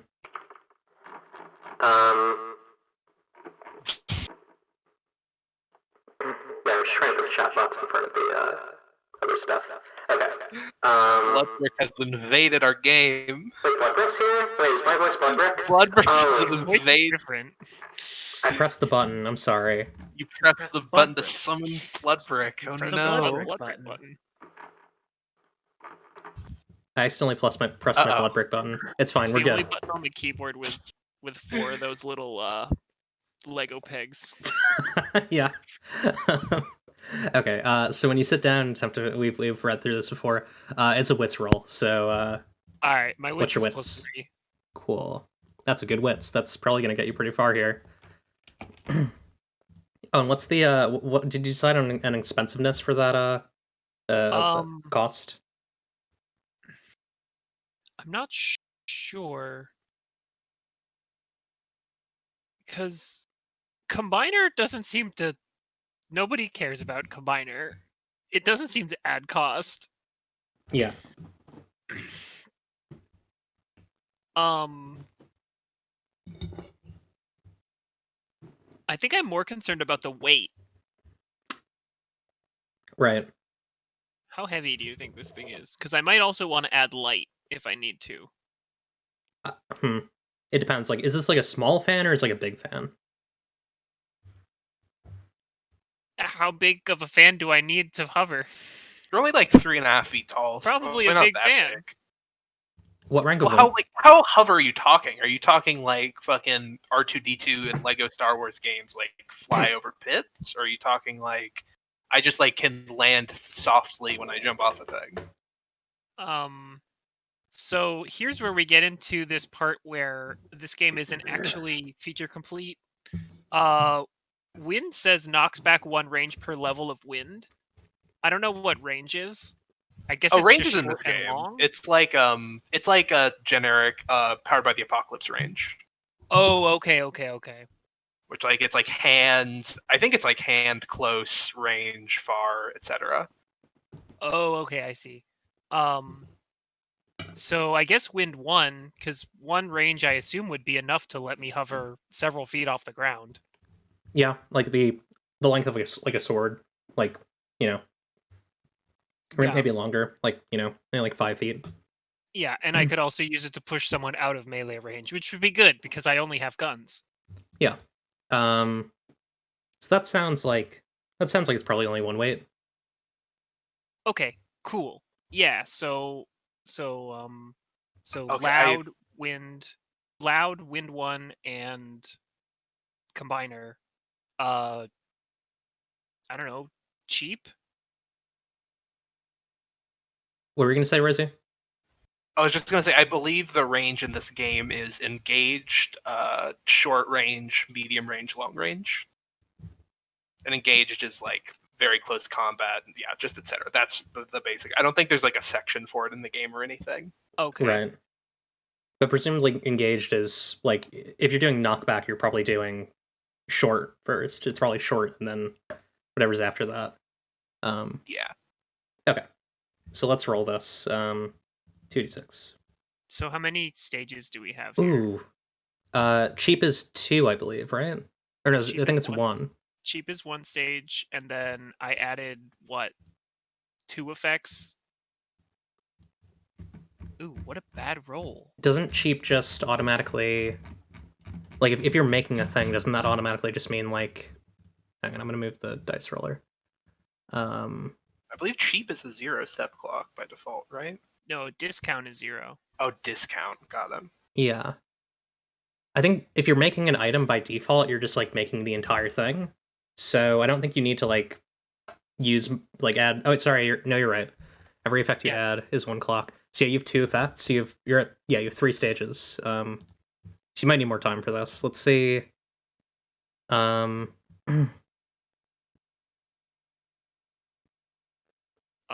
What do I do if Oh, you just get nothing.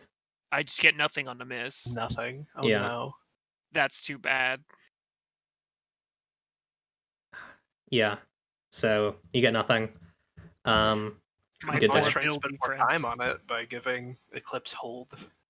I am not gonna give the slow unending march of time power over me. That's To build fair. a fan. I will say the way that I'm going to do Sloaning March of Time is that if any of you do it, all of you get time. So, like if one person does Sloaning March of Time, like the entire party gets, another chance to do something with downtime. Okay. Yeah, that was your time, and you failed. Does anybody want to do Sloaning March of Time to gain more time? No. No, Nah. that's fine. I'll make it later. Okay. So here's where we get like into kind of like meta stuff. Where are we going? Like what is the event of disc 2 of It's Up to You really? What are we Is the this most what we get interested in into? pursuing? I think I remember disc 1 sort of towards the end. There was like the Laffoon moment, and now Laffoon's gone. I think it'd be interesting to do an arc about that. Yeah, Okay. I don't know if it's just like literal person. Yeah. Yeah, sorry. I was gonna say that I know Riso very, very much wants to know what the fuck Bright's deal was, and that if he's gone, then no, absolutely not. Yeah. That's it. Then I have some like hooks that I have if we were going to do that. Do y'all mind if I kind of just like guide us into that? Sure. Sounds good. So it is night. The wind is kind of howling in Prime Square, which means that a lot of people have gone back into their homes early and have gone to bed. There's kind of a slight like eerie sound that's kind of rolling over Prime Square, and I think this is like a couple days later from the food competition. There is the howling just keeps getting louder, and eventually it takes on unearthly quality. It's like just this terrifying like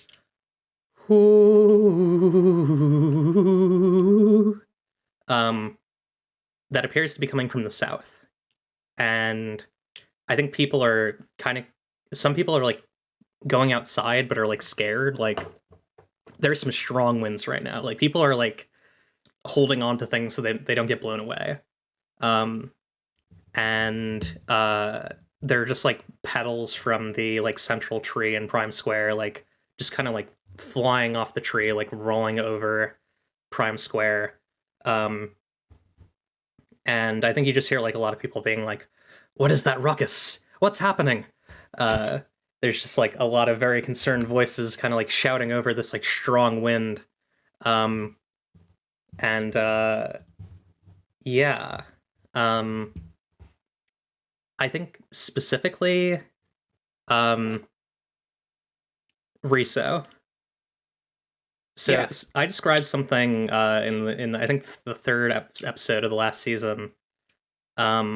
This idea of like your amber scar eye having like a visible tear across your vision. Yes. This is happening again, and it seems to be getting worse as this howling wind is getting louder. I think Riso, who's probably in the lab right now, kind of like maybe is like hearing it through the halls or something, and kind of like looks up, looks down the optometry hall, and then runs outside. Yeah, I think that looking at the optometry hall makes it way worse for a moment, and then it kind of recedes. Um, I don't know if I want to use this same like mechanic. It's really good. It's such a good way of starting an adventure. I'm tempted to have Billy run after the sound. Shit. What do y'all Billy- think? Mm.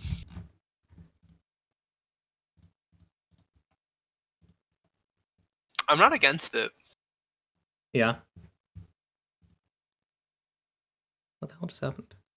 Oh, I know what I did. Okay. Yeah, I think we'll go with that.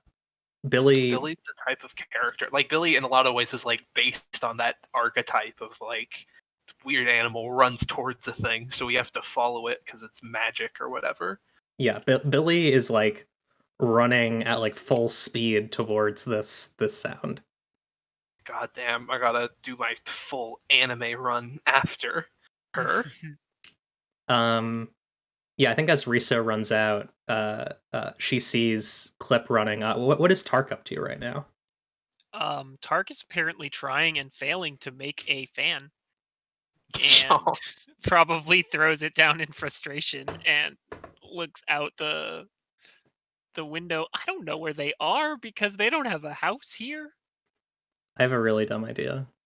Okay, you know how like there were like houses because it's all like repurposed other buildings. Like I really like the idea that Tark, instead of building themselves a domicile or like claiming one, just immediately made the stadium and then was just like, wait, where do I sleep? Just sleeps in the stadium. Yeah, just like is in one of the spare room, just like is one of them in the storage rooms, and it's like, I gotta figure out where I sleep later. I had an idea. What if like Sloan from Sloan's Surf and Turf is like, you can sleep at the Surf and Turf. We got an extra room or something. I like the idea of some NPC being like, there's a place for you here. Yeah, I think Sloan would definitely would offer Tark a place to stay. Yeah. If Tark would take Okay. it. Yeah, I think Tark would take that. I think Tark is trying to disturb as little as possible in the room that they are in. Yeah. Just sort of like just like curled up on the bed, didn't touch anything on the way over, sort of thing. The idea that I wanted to offer up was that Tark is working on this machine in the windowsill, and the wind pushes through, and Tark thinks for a second that it's working. Oh. But it just destroys the entire thing. Oh. My poor baby. Yeah, no, that's definitely what happens. Hell yeah. I feel so bad for them. But yeah, I think they hastily clean that up and then go outside. Actually, since they're at the window, maybe they see Billy and Rizzo running. Yeah, they definitely see Clip and Rizzo just running after Billy. Okay. Yeah, so they'll go outside and follow these people who they know. Cool. So yeah, I think you three like catch up to each other and are all just like following Billy.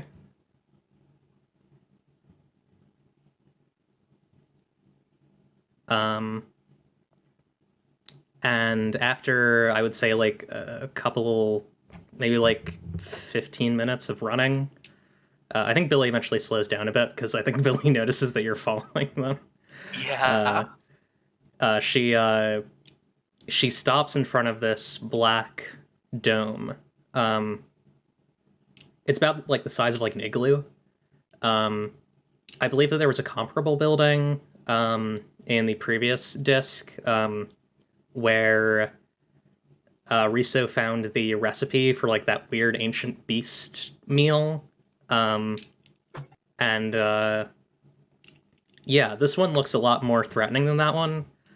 Around in kind of like a field, it's kind of like a gradient. Like it slowly gets more and more this. The sky is like red, and so is the. Hang on, I need to.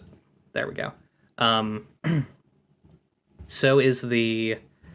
Actually, to make this a bit darker. Anyways, so is the like, the like heart sun.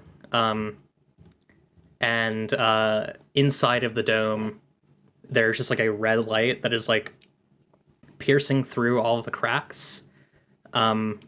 Mouths appear to be like rising up from the earth with like flailing, terrifying tongues.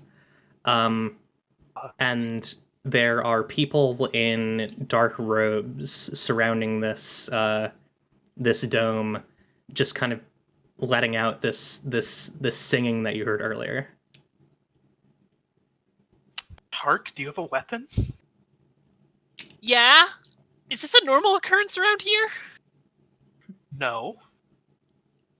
Well, I have- No, it's definitely not.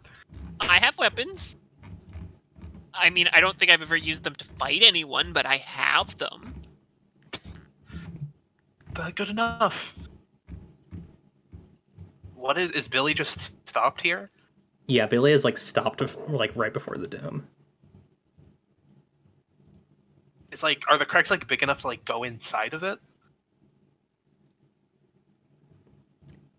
Yes, the cracks appear to be big enough to go inside it, but it is like, I would say there's like at least like probably like 5 cultists, what would appear to be cultists surrounding this this dome. I do. Oh, surrounding it. Yes, Well, they probably saw us already.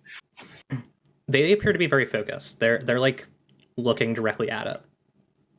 Oh, they're looking that way. Okay. I have a power. Oh yeah. I'm like, I have the power of truancy. Ooh, I think I have that Nice. actually here. Oh, cool. When you Let's- sneak around or scout ahead alone, roll with survivability. On a 7 to 9, you gain 1 hold. 10, you gain 2. You can spend these hold at any time to avoid detection when someone would otherwise see you.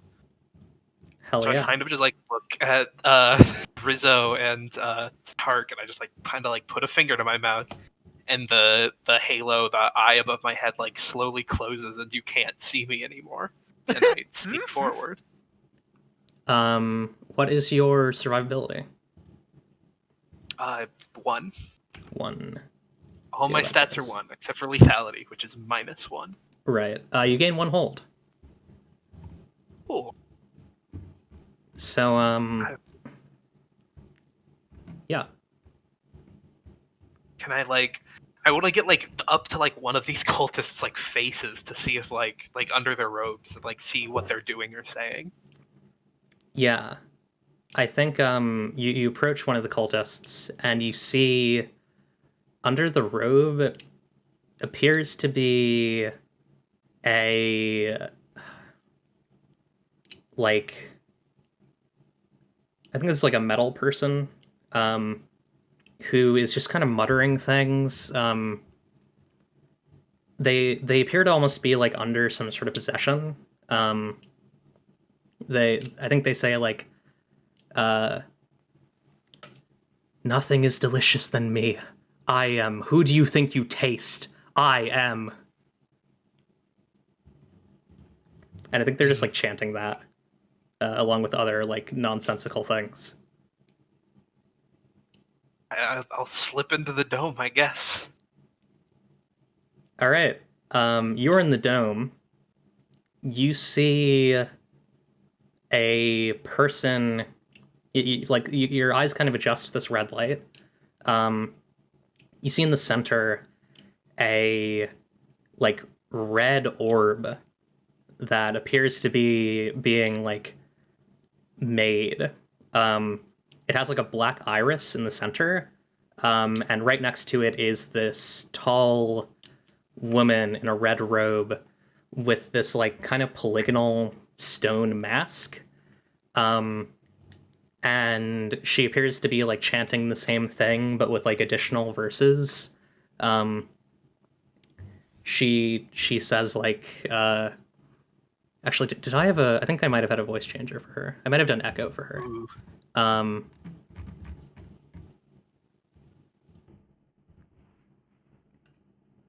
You know not the future. It is only the consensus. It is only the consensus. It is only the consensus. Eclipse, I'm so mad at you. We were gonna do like a fun, like off episode where we hung out in town and there's a fucking parliamentarian in the dome. Yep. You'll have to see it. Oh God, you're the worst. I thought it was gonna be a nice chill session. We were all friends and did fun stuff. Never, absolutely not. She did ask us if it was alright to do plot. I did.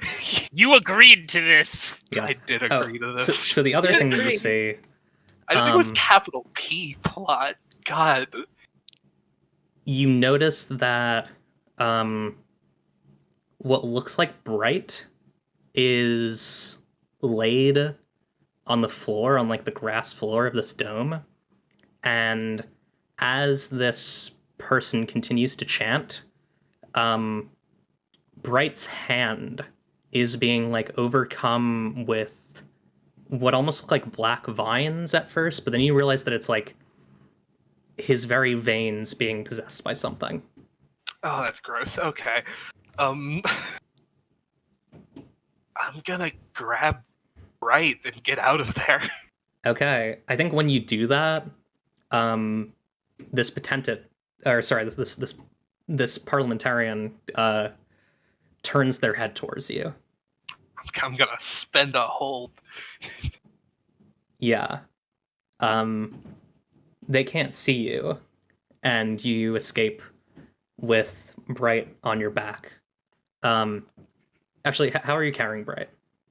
Over my shoulder, I assume. Yeah, that makes sense. Cliff, isn't like how tall is Bright? I imagine pretty tall. Yeah, Bright is pretty tall.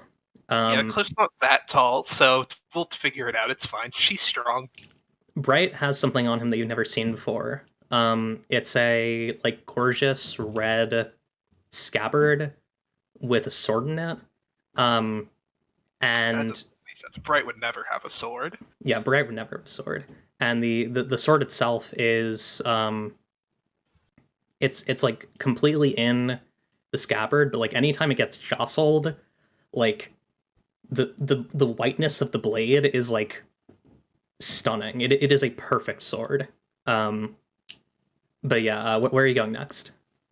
To get the fuck back to Prime Square. Okay. Riso and Tark, you see Clip with Bright on her shoulder with this sword on his hip. She's feeling run. We have to go.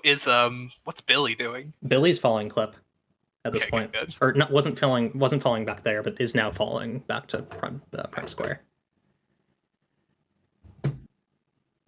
Has the dome changed at all? The dome is getting brighter. Ooh. Should we do something about that? Well, Bright is hurt. I think. What was going on? What was happening? Fucking parliamentarian in there. Actually, would Clip know? Clip would probably know it's a parliamentarian. Yeah, I think so. Oh, okay. Rizzo fucking runs. Yeah. Yeah, I'll follow them, not knowing what else to do. Okay. Are we being like pursued? Will this be was there going to be a conflict to get back to Prime Square? I mean, they didn't see you. Oh, true. I mean, they know that Bright's gone there. They know that Lithune is gone. That is true. Yeah, And, I think, after I spend the whole that I'm running, I don't think the move still works. At that Yeah. point, I assume there would be I- more eyes on me. We should not go back to Prime Square. Where else are we gonna go?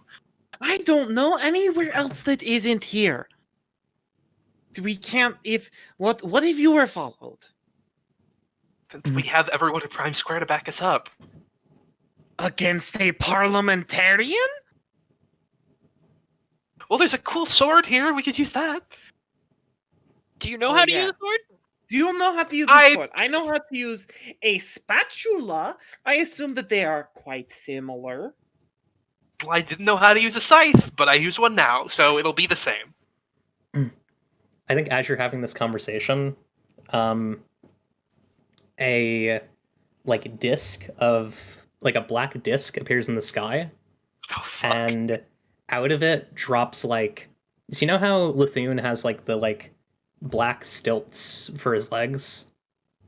Mhm. It's like a creature, it's like a human being or a humanoid made of obsidian who just drops down and does an anime stab into the ground, just misses one of you. 3-point stance?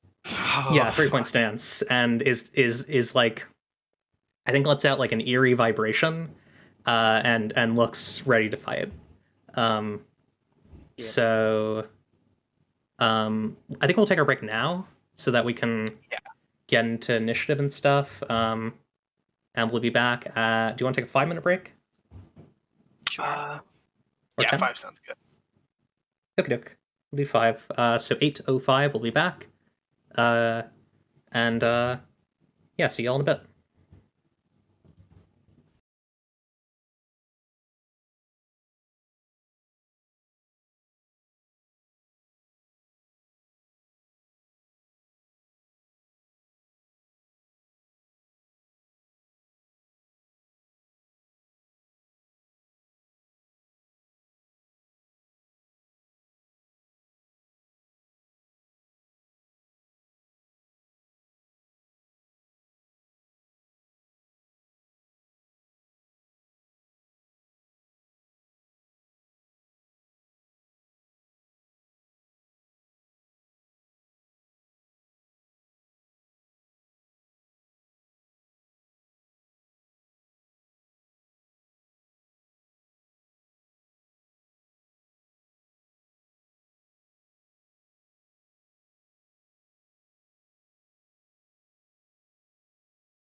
And we are live. Hello, everyone. Welcome back to It's Up to You, really.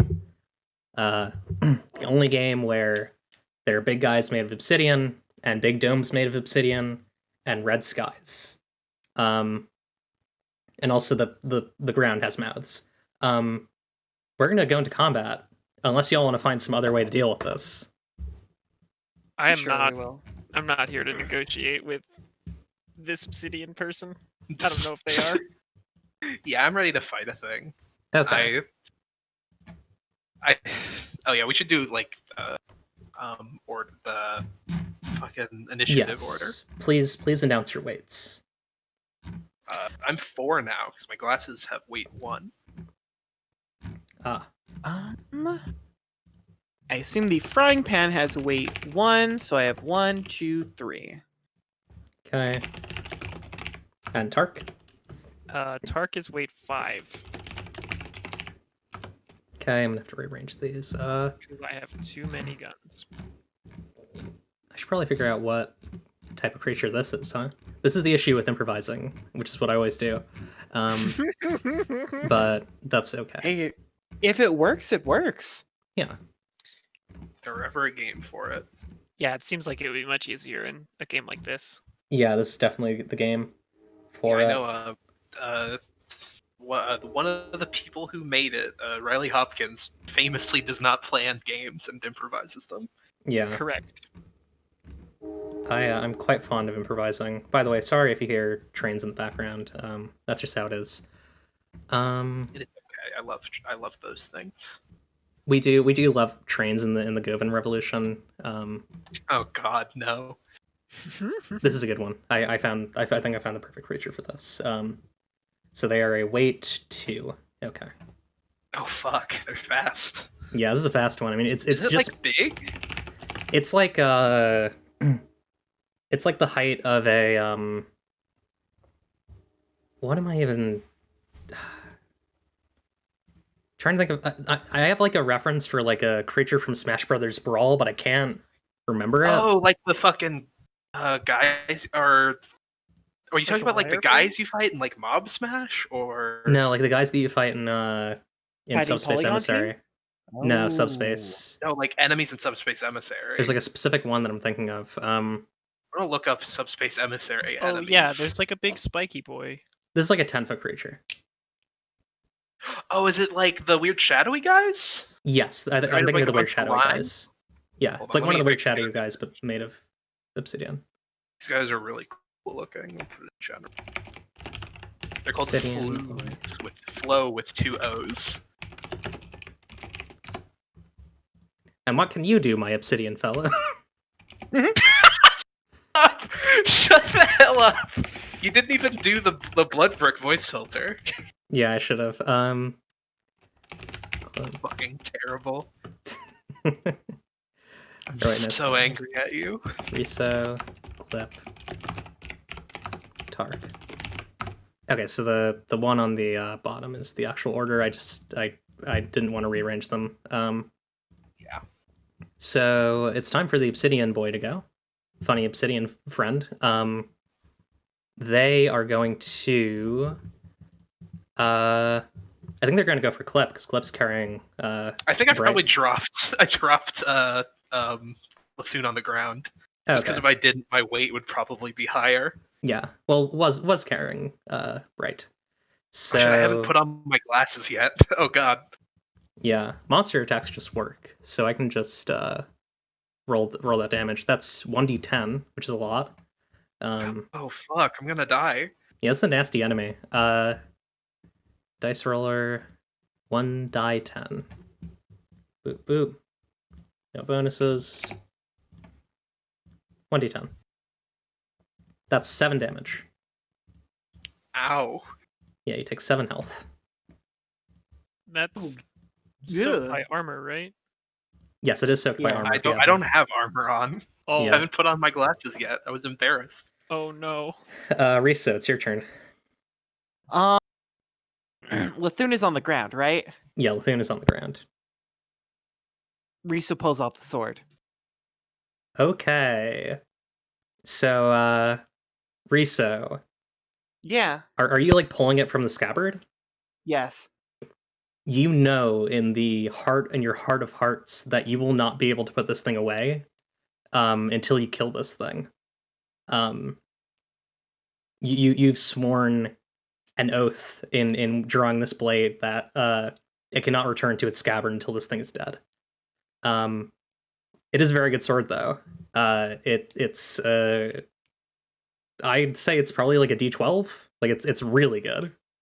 I think Riso is confused, but is like, okay, all right, the weird magic sword, cool, and yeah, and then I think that's it's a move action and like another type of action. So picking up the sword is probably regular action. Then moving up to the Obsidian Beast, I guess, is It's right next to you. the You can grab the sword and then attack it. I'll allow that.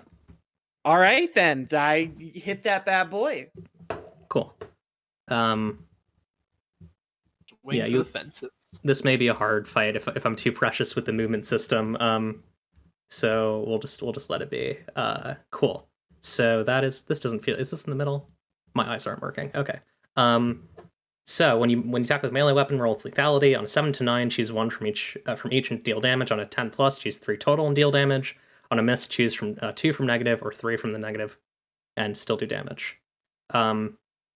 Now, normally this weapon would have more effects, but effects are also a factor of knowing the weapon, and you do not know this weapon, so you basically just do the raw 1d12.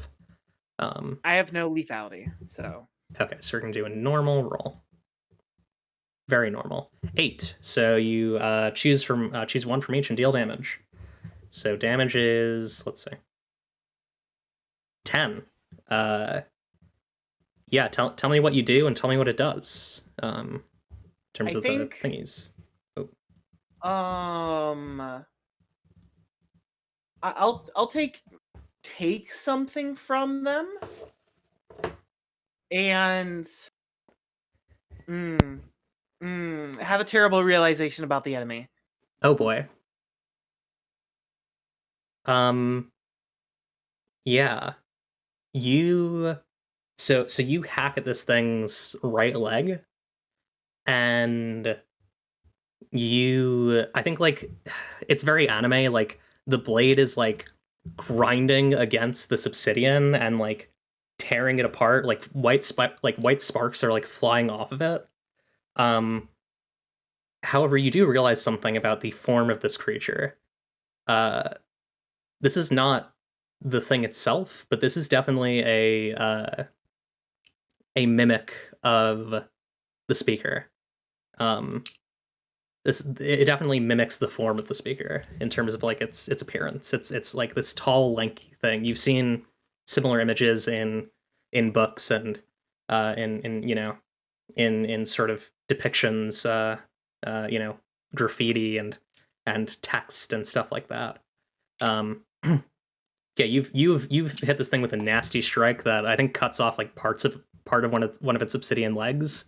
And now I'd say its stance is kind of off, and it's harder for it to like move around. Okay. It is Clip's turn. Okay, well, I'm going to put on my glasses real quick, which I think I can just probably do. I just didn't have the chance to. I'm going to put those on.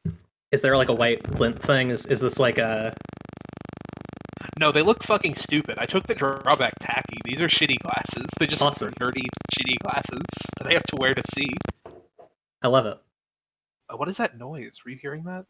I think that might have been on my end. Did I press something accidentally? Maybe it was a weird noise. I don't hear it anymore, though. Okay. Then I'll call my very cool eyes. Oh wait, shit! We didn't put Billy in the initiative. I just realized. Oh, you're right. Also. What's Billy's weight? Oh fuck it. Hold on. Weight 5.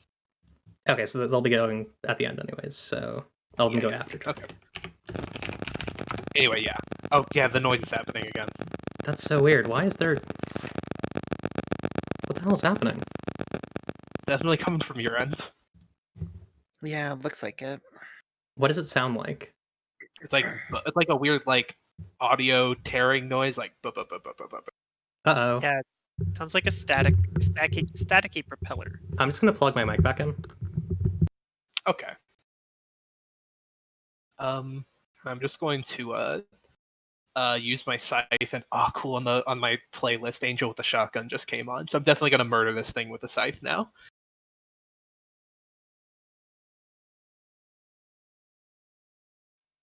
Can you hear me? Yes. Yeah, I can hear you. Okay. This should be better. So I just reset everything. Okay, so yes, you're gonna do a scythe attack. Dice roller. I should either get or make a playlist for this. Just like some nice ambient stuff that I can play on the stream side. I'll do that eventually. Okay, so dice roller. Lethality is -1 for you. Yes. One of these days I'll get better at killing things. Oh, you got a 5. You missed. Oh no. So what does that entail? I get an experience. That You do. entails that. I think Uh, that's enough for me to level up. Oh, Enough nice. for an advancement. That's fun. So you can choose 2 from the negative or 3 from the negative and still do damage. I always choose to still do damage. Am I gonna be different this time? We will find out.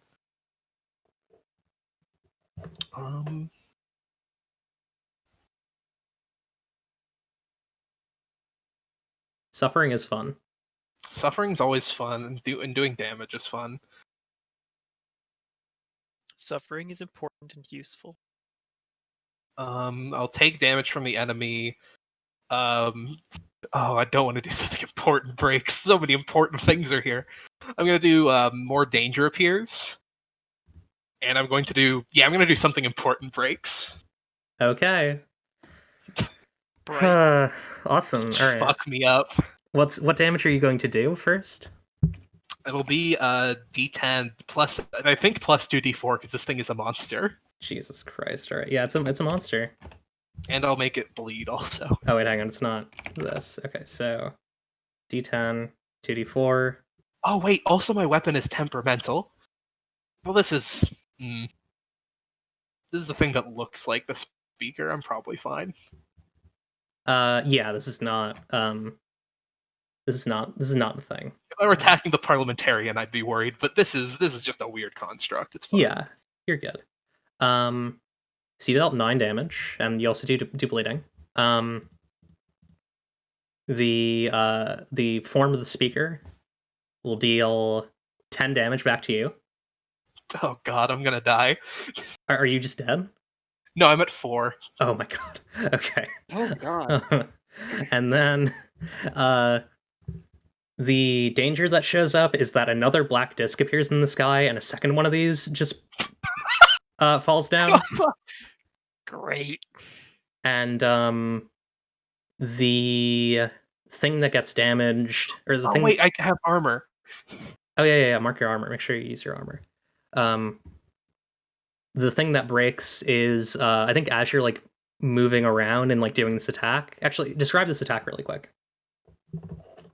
I didn't think of anything fancy for it. I think it's just I take a second to put on my glasses, then I don't. It was right next to us. I probably didn't have to like move to get to it, so I summon my scythe and I attempt to cut it very hard. God. Whatever this parliamentarian did to Thune's hand has made it very weak. And like the like cutting wind of your blade manages to sever it. Lithune is like bleeding onto the ground out of his hand. Lithune's dying.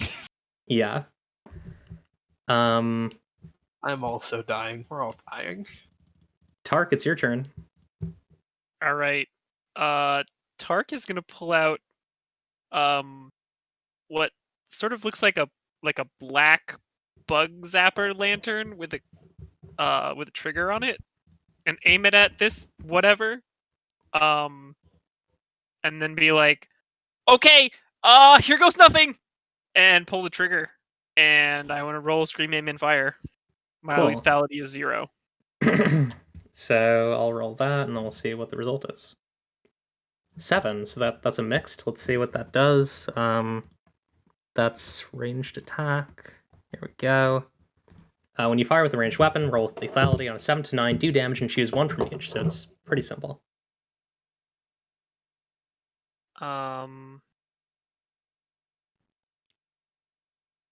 I want to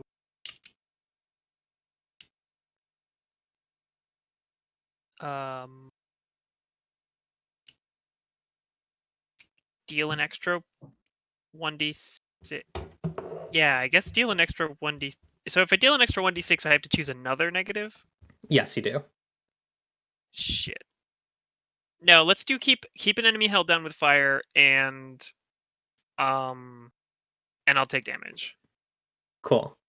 So what is your damage that you do? So this weapon does 2d6 because I have that mad scientist ability that makes energy weapons do more damage. It's has stun 2, so it's stun for 2 rounds, and it has energy 4, so I negate 4 tags on it for a round, I think. Ooh, okay. Yeah, the obsidian like weakens and cracks. And this thing is like stunned, but also appears to be like it's like soft. It's like made of like obsidian marrow almost. And yes, you dealt 3 damage. And this was to like the first one, right? Like the first obsidian guy. Okay, cool. For my for my positive from Scream Aim and Fire, can I do damage to this one and keep the other one held down? Or is that not allowed? Yes, you can keep an enemy held down with fire. Okay, so can we just say that like I do damage to this one and it gets like it's like stumbles into the way of the other one, or somehow is in the way of that one from moving towards us, or is it also right next to us? It's close by, but I think that makes sense. I think the idea that like it would stumble and like disrupt the other one is cool. Yeah. You're gonna take some damage though because you decided to do that. 7 damage. Okay, good. I That's love a it. lot. And that's just soaked by armor. Yes, that is soaked by armor. So I take so I have an armor of 2. I take 5 instead of 7. Yeah, 5 instead of 7. Okay. Okay. I think Billy's gonna look to Clip in this case. Like Billy would rarely do this, but Billy like doesn't really like fully know what to do here, so Billy's gonna like look towards Clip. And I think, yeah, like I'll let you like decide what you want to instruct Clip or what you want to instruct Billy to do for free here. If you want to instruct anything at all. Clip is just like get Bright out of here. Get him to someone who can help him. Okay. Billy is going to put Bright onto her back and ride him over towards Prime Square. God, I hope I don't fucking die here. Okay. I believe it's Obsidian time again for both of them. One of them is bleeding. Yeah, one of them can't move. The other is going to... Oh yeah, one of them is bleeding and can't move. How much damage does bleeding do? I think it's a D6. Hold on. Yeah, it's a D6. Damn, that's sick. I need to do some head math here. Tags are good. Yeah, okay, cool. So it's a D6. Let's see how that goes. That's the wrong thing. That's okay. D6. Yeah, that one. That's the one that's paralyzed. Yeah, that's the first one. That one just falls like. I guess it's stunned, so it like kind of like falls onto the ground, and then like its weird like black marrow kind of just like breaks into like a like dark ash, and it appears to be like completely dissipated. this other one is going to attack Riso. Specifically, it seems to be going for Riso's amber scarred eye. And so I'm gonna roll that. Okay, yeah, I guess it's held. Okay. Oh no, you're right. It's held down by fire, so it can't do anything. Well, I mean, I guess that's like, does that just mean it can't move or it can't attack, or I don't know. It's kind of ambiguous. Yeah. I feel like it can't move, but I feel like it also probably showed up a bit further from the first one, so I'm gonna let that like prevent another attack from happening in this case, because it feels like the most useful thing for it to do here. Yeah, so they're basically not able to do anything this turn, because y'all set up some good stuff last turn. Let me just make sure everything's good. Okay. Risa, what do you want to do? One of them's dead now, right? Is that what I heard? Yes, one is dead, one is held down by fire. Okay. I think Riso is gonna just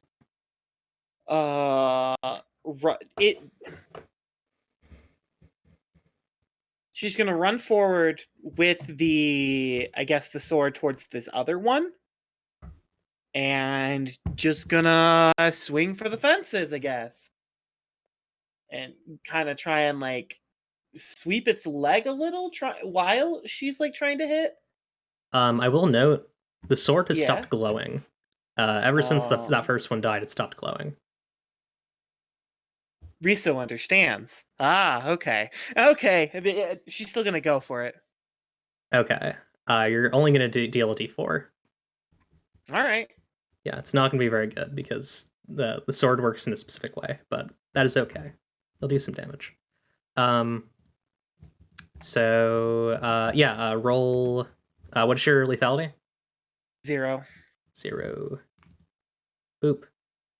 Got a 9. That's pretty good. That's mixed. So you pick one from both. I think do 1d6 more damage, but leave yourself open. And lose your weapon and damage something or someone you didn't want to. Oh god. That's rough. Boy. So you deal 9 damage. Okay. This one's looking pretty bad.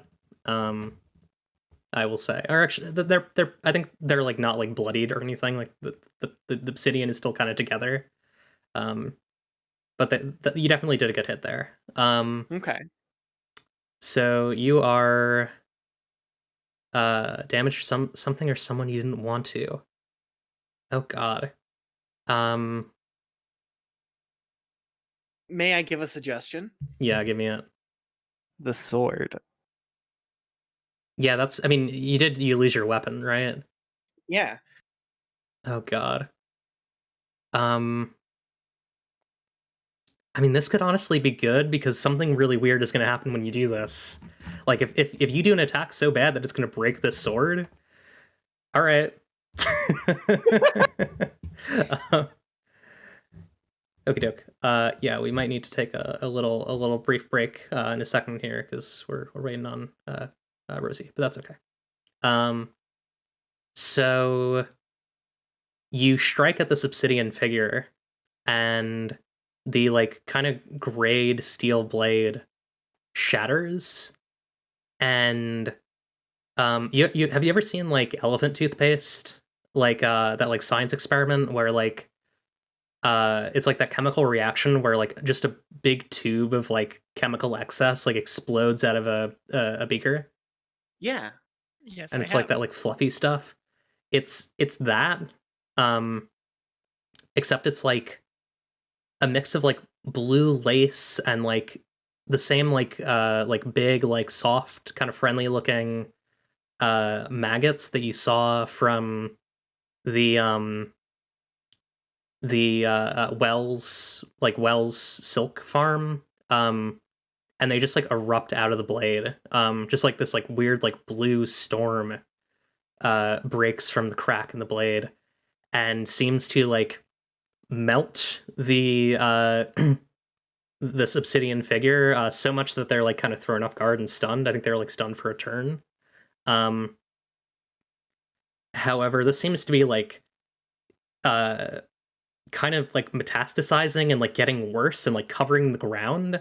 And there are like weird like figures that are rising out of it that are making like kind of almost like wind chime sounds as they like come to awakening.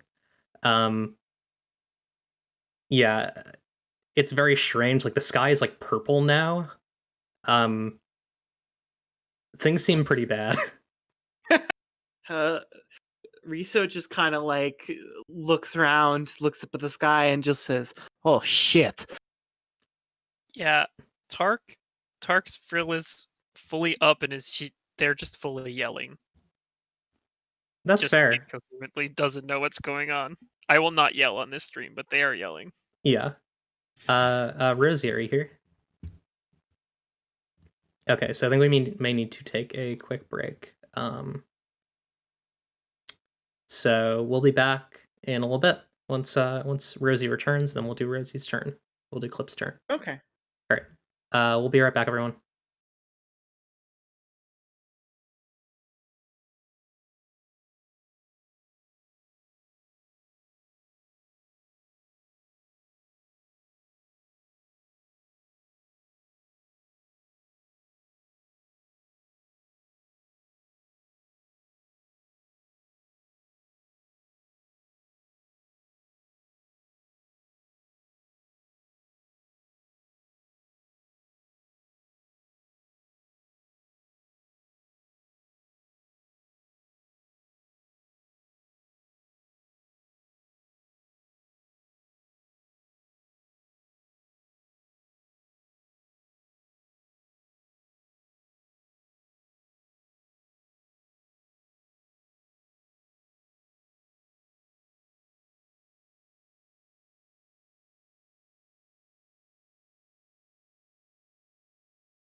Hello, we are live again.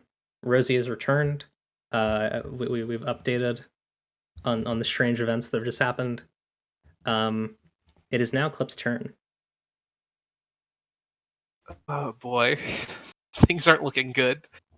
Yeah. So there's one stunned boy, one stunned obsidian boy, and there are weird blue figures rising from this like thick covering of sword guts that are covering like the immediate surrounding 10 feet.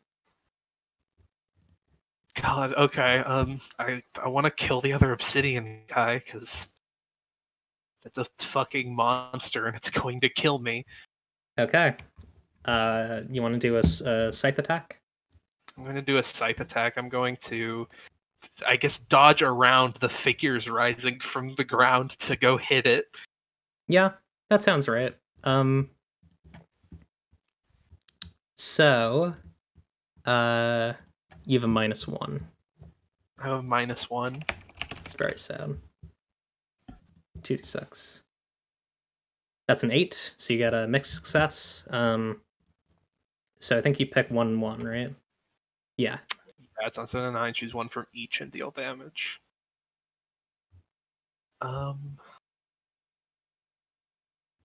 I kind of want to force a change of location away from the weird stuff coming from the ground.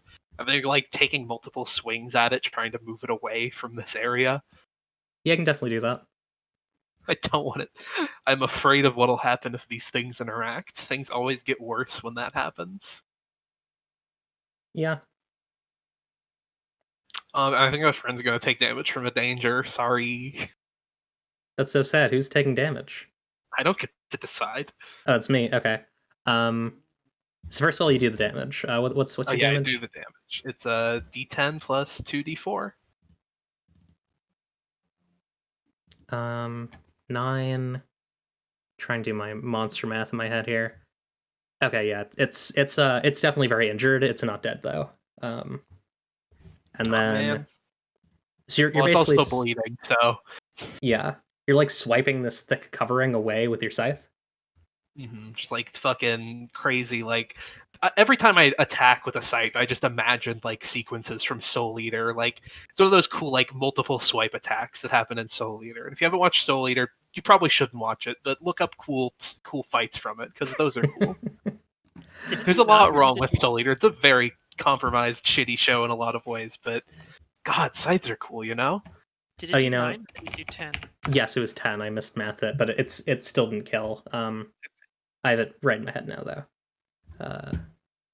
Let's just make sure I have the math right. So if it's 10, it's okay, it's that number. Okay, cool. So you want me to hurt someone? I guess, yeah. All right. I'm gonna hit Riso. Riso's had it too good. So is it your damage that you deal? Oh no, it's it's from a danger, not from me. Oh, okay. Yeah, I'm I think dangerous, so maybe. this thing's trying to dodge clip, and it like moves one of its like sharp arms that are like these like piercing weapons, and like winds up like slashing across Riso for some damage. Oh, I didn't put it up. It's a 4. Riso, you take 4 damage minus armor. Okay, that's 2 damage. Not too bad. It is Tark's turn. Oh, Melody gets it. I said I was gonna grab Bright, but Bright already left on Billy, right? Yes, Bright is gone Just on Billy. us. All right, I guess I'll try and shoot this bad thing again. So I will roll scream, aim, fire while screaming, aiming, and firing. My Cool. lethality Is is Tark 0. screaming? Yeah, Tark's just been screaming. Oh, Tark. Oh, poor Tark. What's your lethality again? 0. 0 lethality. So that's Wait, a beautiful 10. Oh my goodness! Ooh, 2 damage and choose 3 total. Okay, so yeah, so the damage is 2d6 plus stun 2 plus energy 4. Cool. Can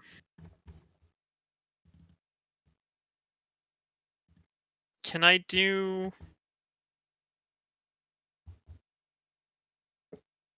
They're not holding anything, right? So make them drop something doesn't matter. Yeah.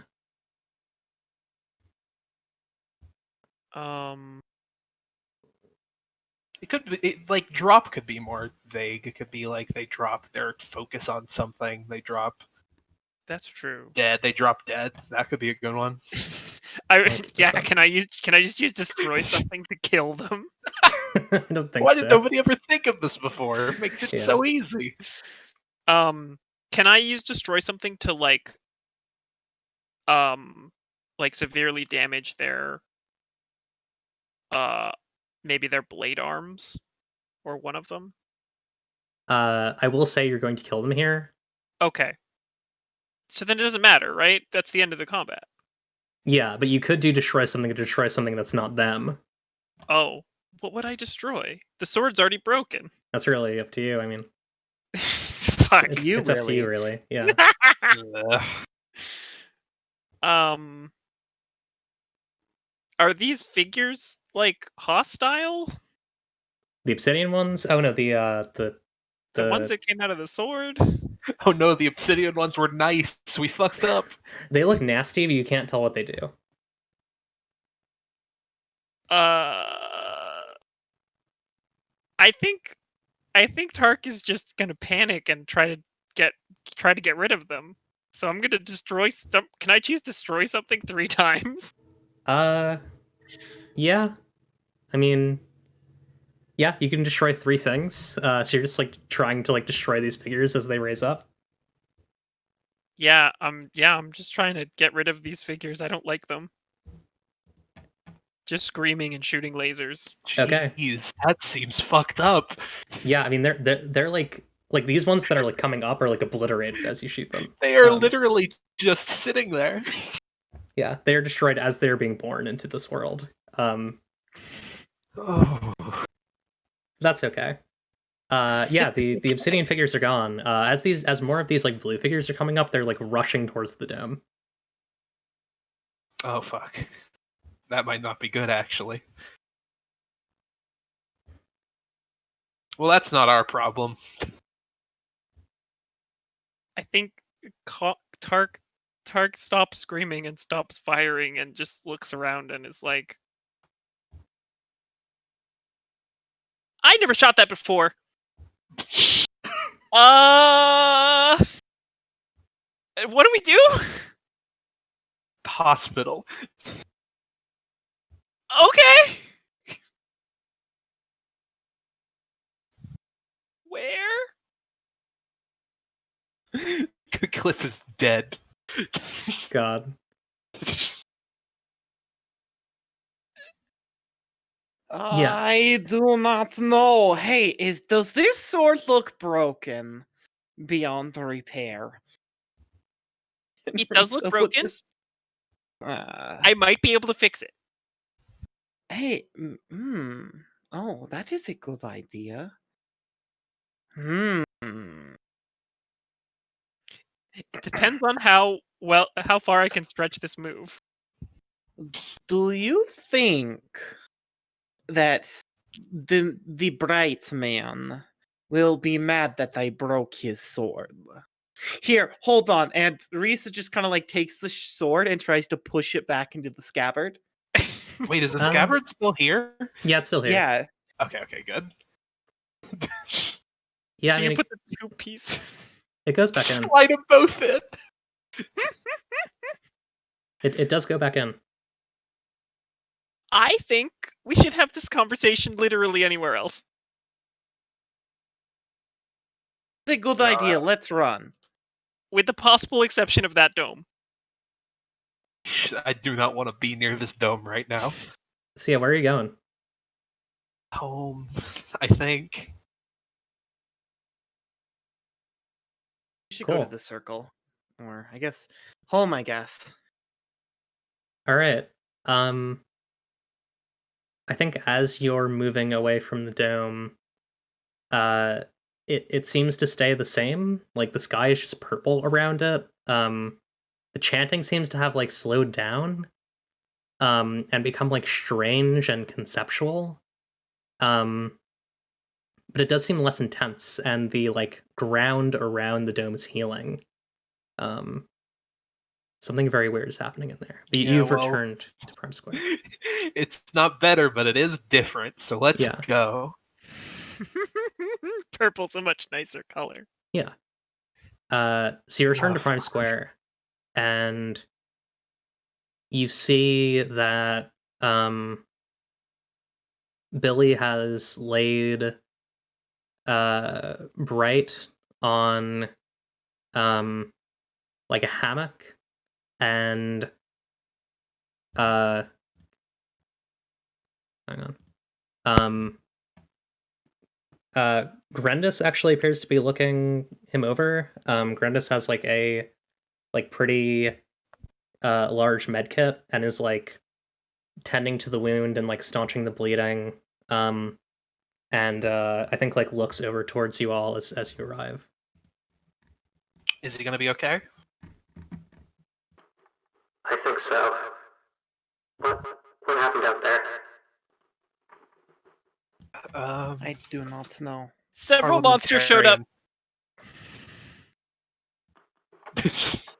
3 different answers. I see. Listen. I've had the sense for a while that Bright here hasn't been telling the whole truth to us. Not that anyone has to, right? But, when he's awake, I think we need to ask him some questions. Okay, as long as you don't tie him up. No, I can't do it.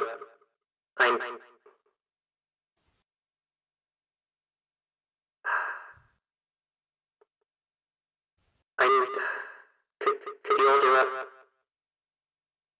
Speak to him. I can't understand what you're saying. Sorry, the filter makes it really hard to understand. Could you all do it? Speak to him. Yeah. Okay. He should be stable now. Do you have any more of these med kits? I'm dying. Hey, Grandmas, I know I'm very mean to you all the time, but do you have any medicine? I think Rendis will approach Clip and kind of look her over, and then like go to the med kit and grab some bandages and wrap one of Clip's wounds. I think you'll get like maybe like 4 health from that. It's not that much. Okay. But it's something. It's something. And yeah, you see Rendis like walks away for now, and you see like Luthun, or sorry, Bright. I guess you know him as Bright, but Yeah, Luthun, right. Laid out on this hammock, and I think like you see his like elbow twitch and his eyes like slowly open, and he says, where am I? You're at Prime Square. Oh. Where did you go?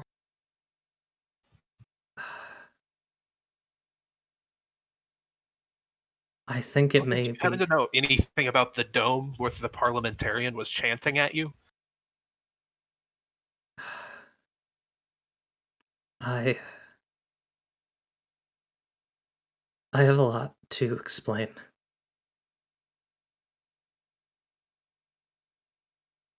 Is there somewhere more quiet that we can go?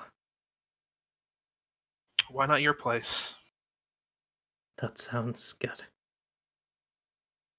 Can you walk? Barely. And he kind of like slowly gets up, but he's clearly unstable. Yeah, I'll give him a hand. I'll be nice to Bright. Yeah. I am worried about him. And he walks you all to his cabin at the side of town, and he sits down, or I guess you sit him down, and you can tell like this place is like really like he basically like stripped everything in his house, and like it is like bare at this point, except for like some chairs and couches. And he says, I suppose, would it help if I started at the beginning? Probably. Yeah, probably.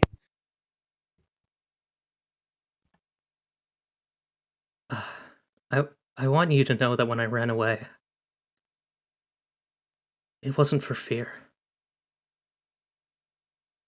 I've known this for a while. My body's failing. I used to be a fighter, but I can't fight anymore. I hid here to stay among people just for some amount of time. I am bright. I lived among I've lived in the sable skies, but I cannot be bright forever. There is an old name that calls to me. There is a name that I must see through to its end. My name is Lithune, and I'm sorry that I couldn't tell you sooner.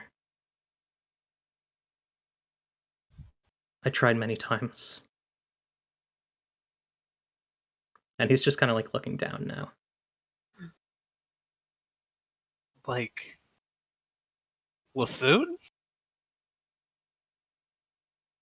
Yes. He points towards Riso. The sword that you have on you. It's the selfsame blade that I used to kill the speaker. That's Just- so fucking cool. Just out of curiosity, this sword doesn't like eat people's soul and then store it inside of it, does it? No, but it requires a dedication. If you draw it against someone, it must be used to destroy them. I see. That makes sense of the strange urge that I got. Oh, also, I'm sorry, I think I might have broken it. Broken it. I knew this was coming. The sword itself, it had never ached before, but as I began to ache, it started to ache as well.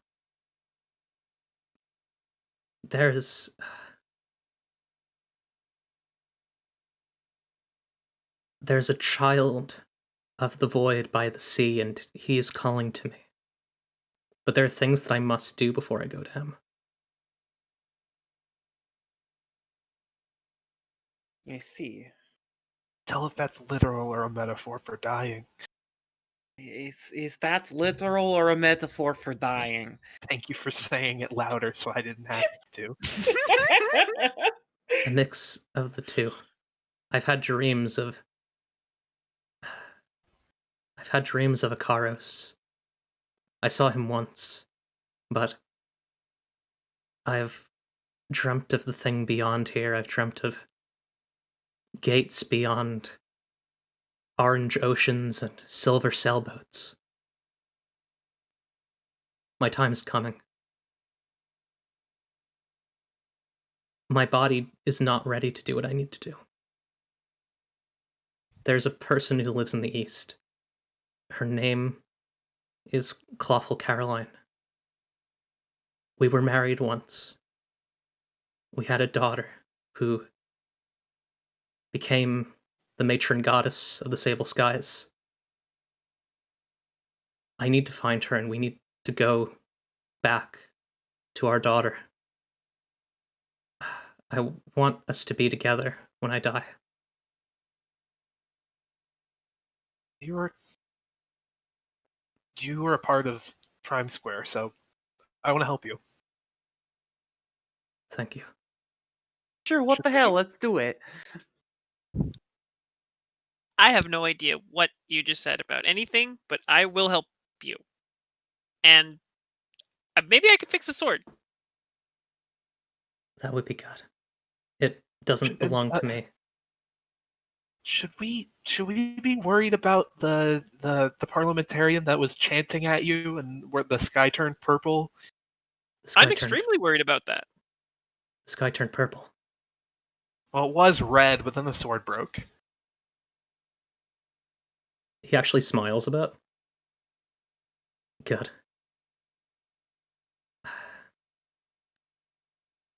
There's a reason why I'm here. Why I stayed here for so long. You may have realized that, I arrived quite close to Risto's arrival. She has something that parliamentarian gouge she desperately wants to recreate. Wait, what? Risto, your eye. Why? I'm sorry. I've never actually seen that parliamentarian before. Why does she want my eye? I don't quite know.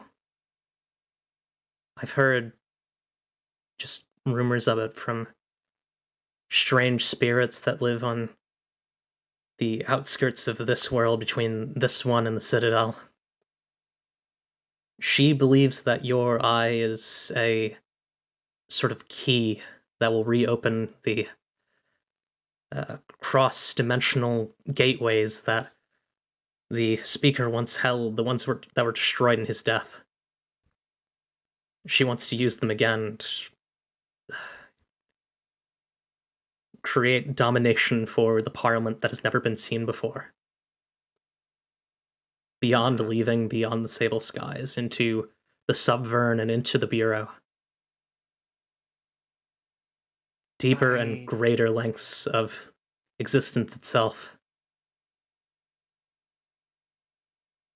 See. I see. That is very strange. I am not sure what to think of this. There was I suppose, somebody who did want to leave, but her name was not Gouge. I have no way of knowing. My point, apologies, I can get a bit esoteric sometimes. It tends to happen with so much time. There's some hope now. The dome itself, I went out there to protect you, Riso, and as well Prime Square Me? as we know it. Oh, okay. It was for Prime Square. Gotcha. And you? she would have slowly expanded the reach of whatever strange ritual she was doing, drawing people in until she had you. And once that was done, she would simply finish her work. She would have a doorway. Now, with a purple sky, there is the presence of the Subvern. It'll likely scare her away. Although that southern region will likely be quite uninhabitable for a time. Oh no. That seems unfortunate. I mean, I guess I guess it was good that I then broke your sword. But I don't know. This is all a bit weird to me. I know. I wish it could be simpler. There's a version of all this where I return to leaving and my body doesn't fail and I can just say, "Hello, adventurers, do you want to come kill parliamentarians with me?" But I have a few last things that I have to do. And more importantly, I can't fight like I used to. I used to be a real scoundrel back in my day. Swinging on parliamentarian citadel ropes, cutting down old masters. I even seduced one parliamentarian, but those are old stories. What? No, hold on. I need to know this story. You can't just tempt me with a tantalizing little bit like this, hanging it in front of me like I am a horse and you have a carrot. Fine. I suppose I should finally tell someone the story of how Do I I met. have to hear the story about how Lithune fucked? It's more interesting. Parliamentarian? More than that's very coarse language, but more than that. I should probably tell someone eventually how I am. I'm Well, sorry. how I- No, hold on. Yes? Lithune, have you never said fuck? I have actually. Oh, thank God. Okay. Continue. Actually, do you want to know something very cool? What? It was very sick when I said it. Fuck. I before I killed the speaker, I said I'm going to kill that bitch in one hit. And then I did. That's really cool. Very impressive. Did you do it with this sword? Well, yes, when it was complete and less tired. If you die, can I have your sword? That Rizzo. seems like a rude question. Rizzo. I Right. don't know if the sword remains if I die. Oh, damn. Anyways, what I was going to say.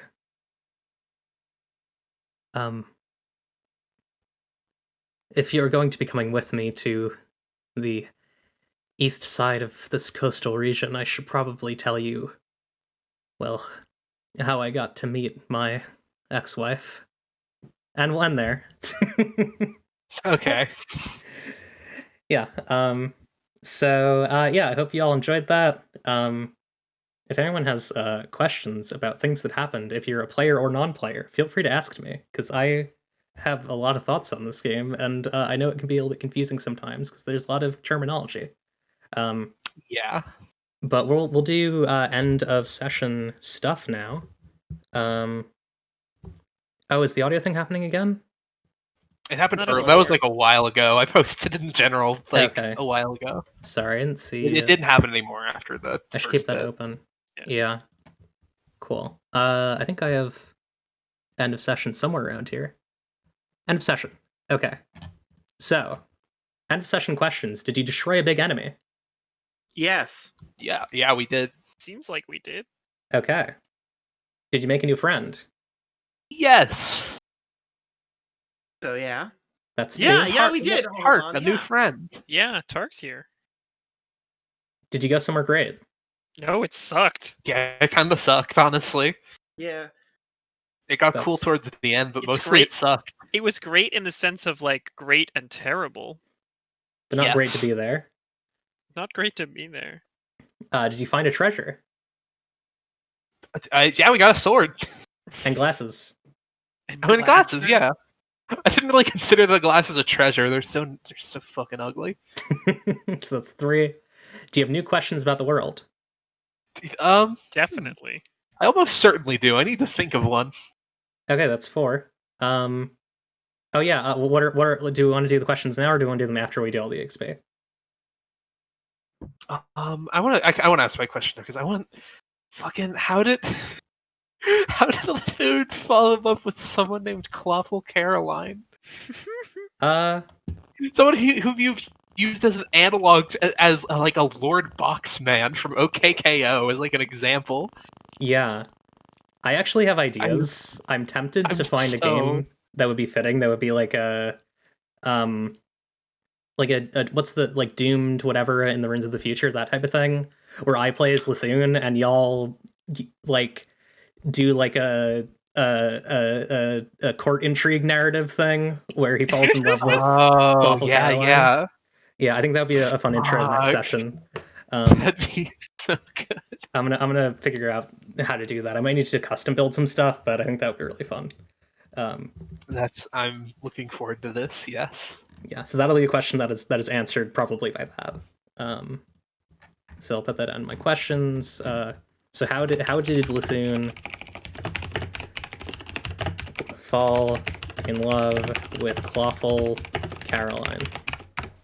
Okay. What is your question, Riso, if you have any? What the fuck does this sword do?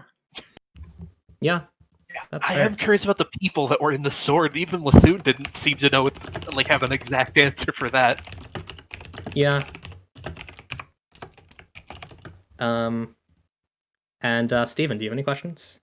Well, my biggest question was what the fuck is going on with this sword? But I think also what the fuck is going on with this dome? Yeah. The dome itself is also very mysterious. There are like implications about what the dome is that are like really weird. Specifically, this is like a tiny hint, but like this isn't obviously. I don't think your characters are going to like get this, but I'll say it to like inspire thought. When Billy did his like eye projection thing, it was like a round shape, but it was in like a cylindrical room, so it looked wrong. Oh shit! Yeah. I And this didn't is- think. Oh fuck! This is like a dome that they're using to get to like other dimensions. So Oh yeah. shit! That's fun. yeah. Okay, so that's questions. Do I have any questions? Do you have any questions? I don't usually do that, but do I have any questions? I want to know where I want to know what Mandrake is like. What does Mandrake do? But what does Mandrake do? Like Mandrake said that they like went through like the. This is the thing that I said, and I still don't understand what it means. So they were like lived in like the scaffolding of like parliamentarian cities. What knowledge do they have? Fuck! Like that's Oh, God. wild. This might be my favorite thing about your DMing style, Eclipse, is that you're just like, I said words and I don't know what they mean. Yeah, absolutely. Shit. It just made sense. That like that hearing that layer, I was like, oh yeah, Wallmaster Mandrake definitely did some shit like this. This makes Yeah. sense. Yeah, because Wallmaster Mandrake probably lived around that time, and Mandrake lives in walls, and it's like, okay, well, where were the walls? They were in the parliamentarian citadels. Oh, and it's like, yeah, Dude, wait, I think but Wallmaster Mandrake was like part of the reason Triger was able to get his show to air. oh my, I'm writing this down. Oh my god. Please write this down. Nobody who's watching the stream knows, but we, like minutes before the stream started, I described the prophetic vision of an NPC and leaving. I thought It's of. such a good NPC. I love it so much. We need to do that. I want this character to be in a game more than anything. Yeah, me too. Did you? So we did that. That's 4, right? Yeah, that's I think that's 4. Yeah, that's we gotten all of them so far, haven't we? Yeah. Did you have fun? well, we didn't I go anywhere guess. great. We did have fun. Well, yeah, I that's guess. fine. Yeah. I don't think they were great. I'm tempted to say the dome. Like going inside the dome and seeing like the weird like cult like parliamentarian chanting. I don't know if that's locational though, or if that was more just the effect of being in the same room as a parliamentarian. That might be a person thing. I don't know if that's locational. Yeah, I don't know if I want to give myself somewhere great. Yeah. Oh, you know what? I might actually. I'm gonna do a slight, not really a retcon, but like an additional detail. You saw like star charts inside of the dome. Okay. Just to make that a bit more clear. I don't think I really internalized anything I saw in there Yeah. because all my focus was on a parliamentarian. I'm gonna die. I don't think you met death. Oh no. No. Close. Yeah, very If close. Lethune died in front of us, I would have said. You heard Death's name. Wait, I did? Yeah, Karos. Oh. Wait, Yeah. when did we hear that? Death. Lethune mentioned Ikaros. Oh. There's a man on a coast who is near like a silver sailboat in an orange ocean who will take him eventually. Hmm. Steven knows what I'm talking about. I sure do. Yeah. Rosie and Minty do not, but that's okay. That's I fun. did not. I can Oh, also, I think if I y'all did. really want me to, I can explain it, but I'm not going to explain it on air. Listen, I'm gonna be 100% certain. I don't know, like, what the fuck, like, Lethune's whole deal was, and that's great. Maybe Yeah. you told me at some point. I don't remember it, but like, I'm just on the road, ready to have some fun, and I'm already doing it. Oh yeah, we Oh don't. god, the yellow scrap of cloth. I just got that. Yeah. Fuck. Oh God, who was that corpse folk? You know. Corpse, they just around. I'm way more nervous about that. What I thought was just like a little scene. You know. Oh, So that's 5 XP, right? Yes. I Yeah, believe that's sounds 5 like it. XP. Awesome. So y'all can feel free I think I to. Oh, sorry. I think that means I got 2 advancements. How fun! That's fantastic. Wait, do I? Wait, is it 5 XP to a level up? It's 5 XP to Yeah. level up. Then I have 2 advancements. How fun! Yeah. I'm gonna spend mine to raise the level cap. Hell yeah, so security. I can actually do that on Since we have- here. Capped.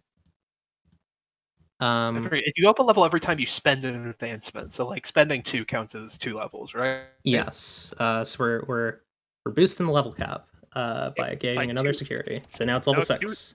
2 security. Cool. Oh, I'm 2 gonna security. hit level So 4. I'm gonna. Oh shit! Ooh. It's level 8. Yeah, so I'm the level going cap is 8. to spend 2 advancements, go to level 4, and I'm gonna raise my lethality by 1 because I think I got a little better at killing stuff today. Cool. That's also stockpile, which I don't have a stockpile capture up. But I'll show y'all that. I'll show the audience that later on, or next time. How do I do this again? This color, yeah, green and green. Y'all have some good stockpiles. Okay. So by the way, those who are curious about stockpiling, basically in the base game of ZS2E, you can just grab resource like group stats as advancements. I made a slight change to it where if you get a group stat as an advancement, you basically have it's like a slot kind of where it's called a stockpile. If it's currently marked, that means that it's like already been used, or that like you have it. Anytime you lose that group, that group stat, you mark the thing as red, like they start as green and then you mark them as red, and then every time you roll a 12 plus, or anyone rolls a 12 plus, a stockpile of their choice can be refilled. So yeah, it's kind of complicated. Well, it'll probably make more sense if it comes into play. Okay. I have to head out right now, I think. Yes, I'm gonna end right here. Okay. I'm Rosie. I'm on Twitter, Strawberry Mouse O0. Buy my games, tourmaline.itch.io. I'm gonna head out right now. Bye, everyone. Thanks so much, Eclipse, for having me on. Thanks, everyone, for playing. Bye. Bye. Minty, do you want to promote anything? You should look up HS New Game Plus on Twitter. It is a Homestuck fan game that is basically taking a look at how we think society might be 5,000 years in the future. Cool. Steven, do you have anything that you want to promote? No, I just want to say that if you're in the Discord, if you're in Eclipse's Discord, I am Blister Coil Across us there. I don't have a Twitter, but if you want to talk to me, I'm in the Discord. Hell yeah. Okay, I'm going Join the to Discord. raid. Yes, I am also in the Discord. I'm Eclipse. You're watching my channel. You have all my stuff already. So I'm going to raid my friend Hachiko EXE. We should have a fun raid phrase that's tied to "It's up to you," really. What about? I could just have it be the fun fact. A raid phrase is, "Can the soul be considered an herb?" So yeah, go say hi for me, and I'll see y'all later.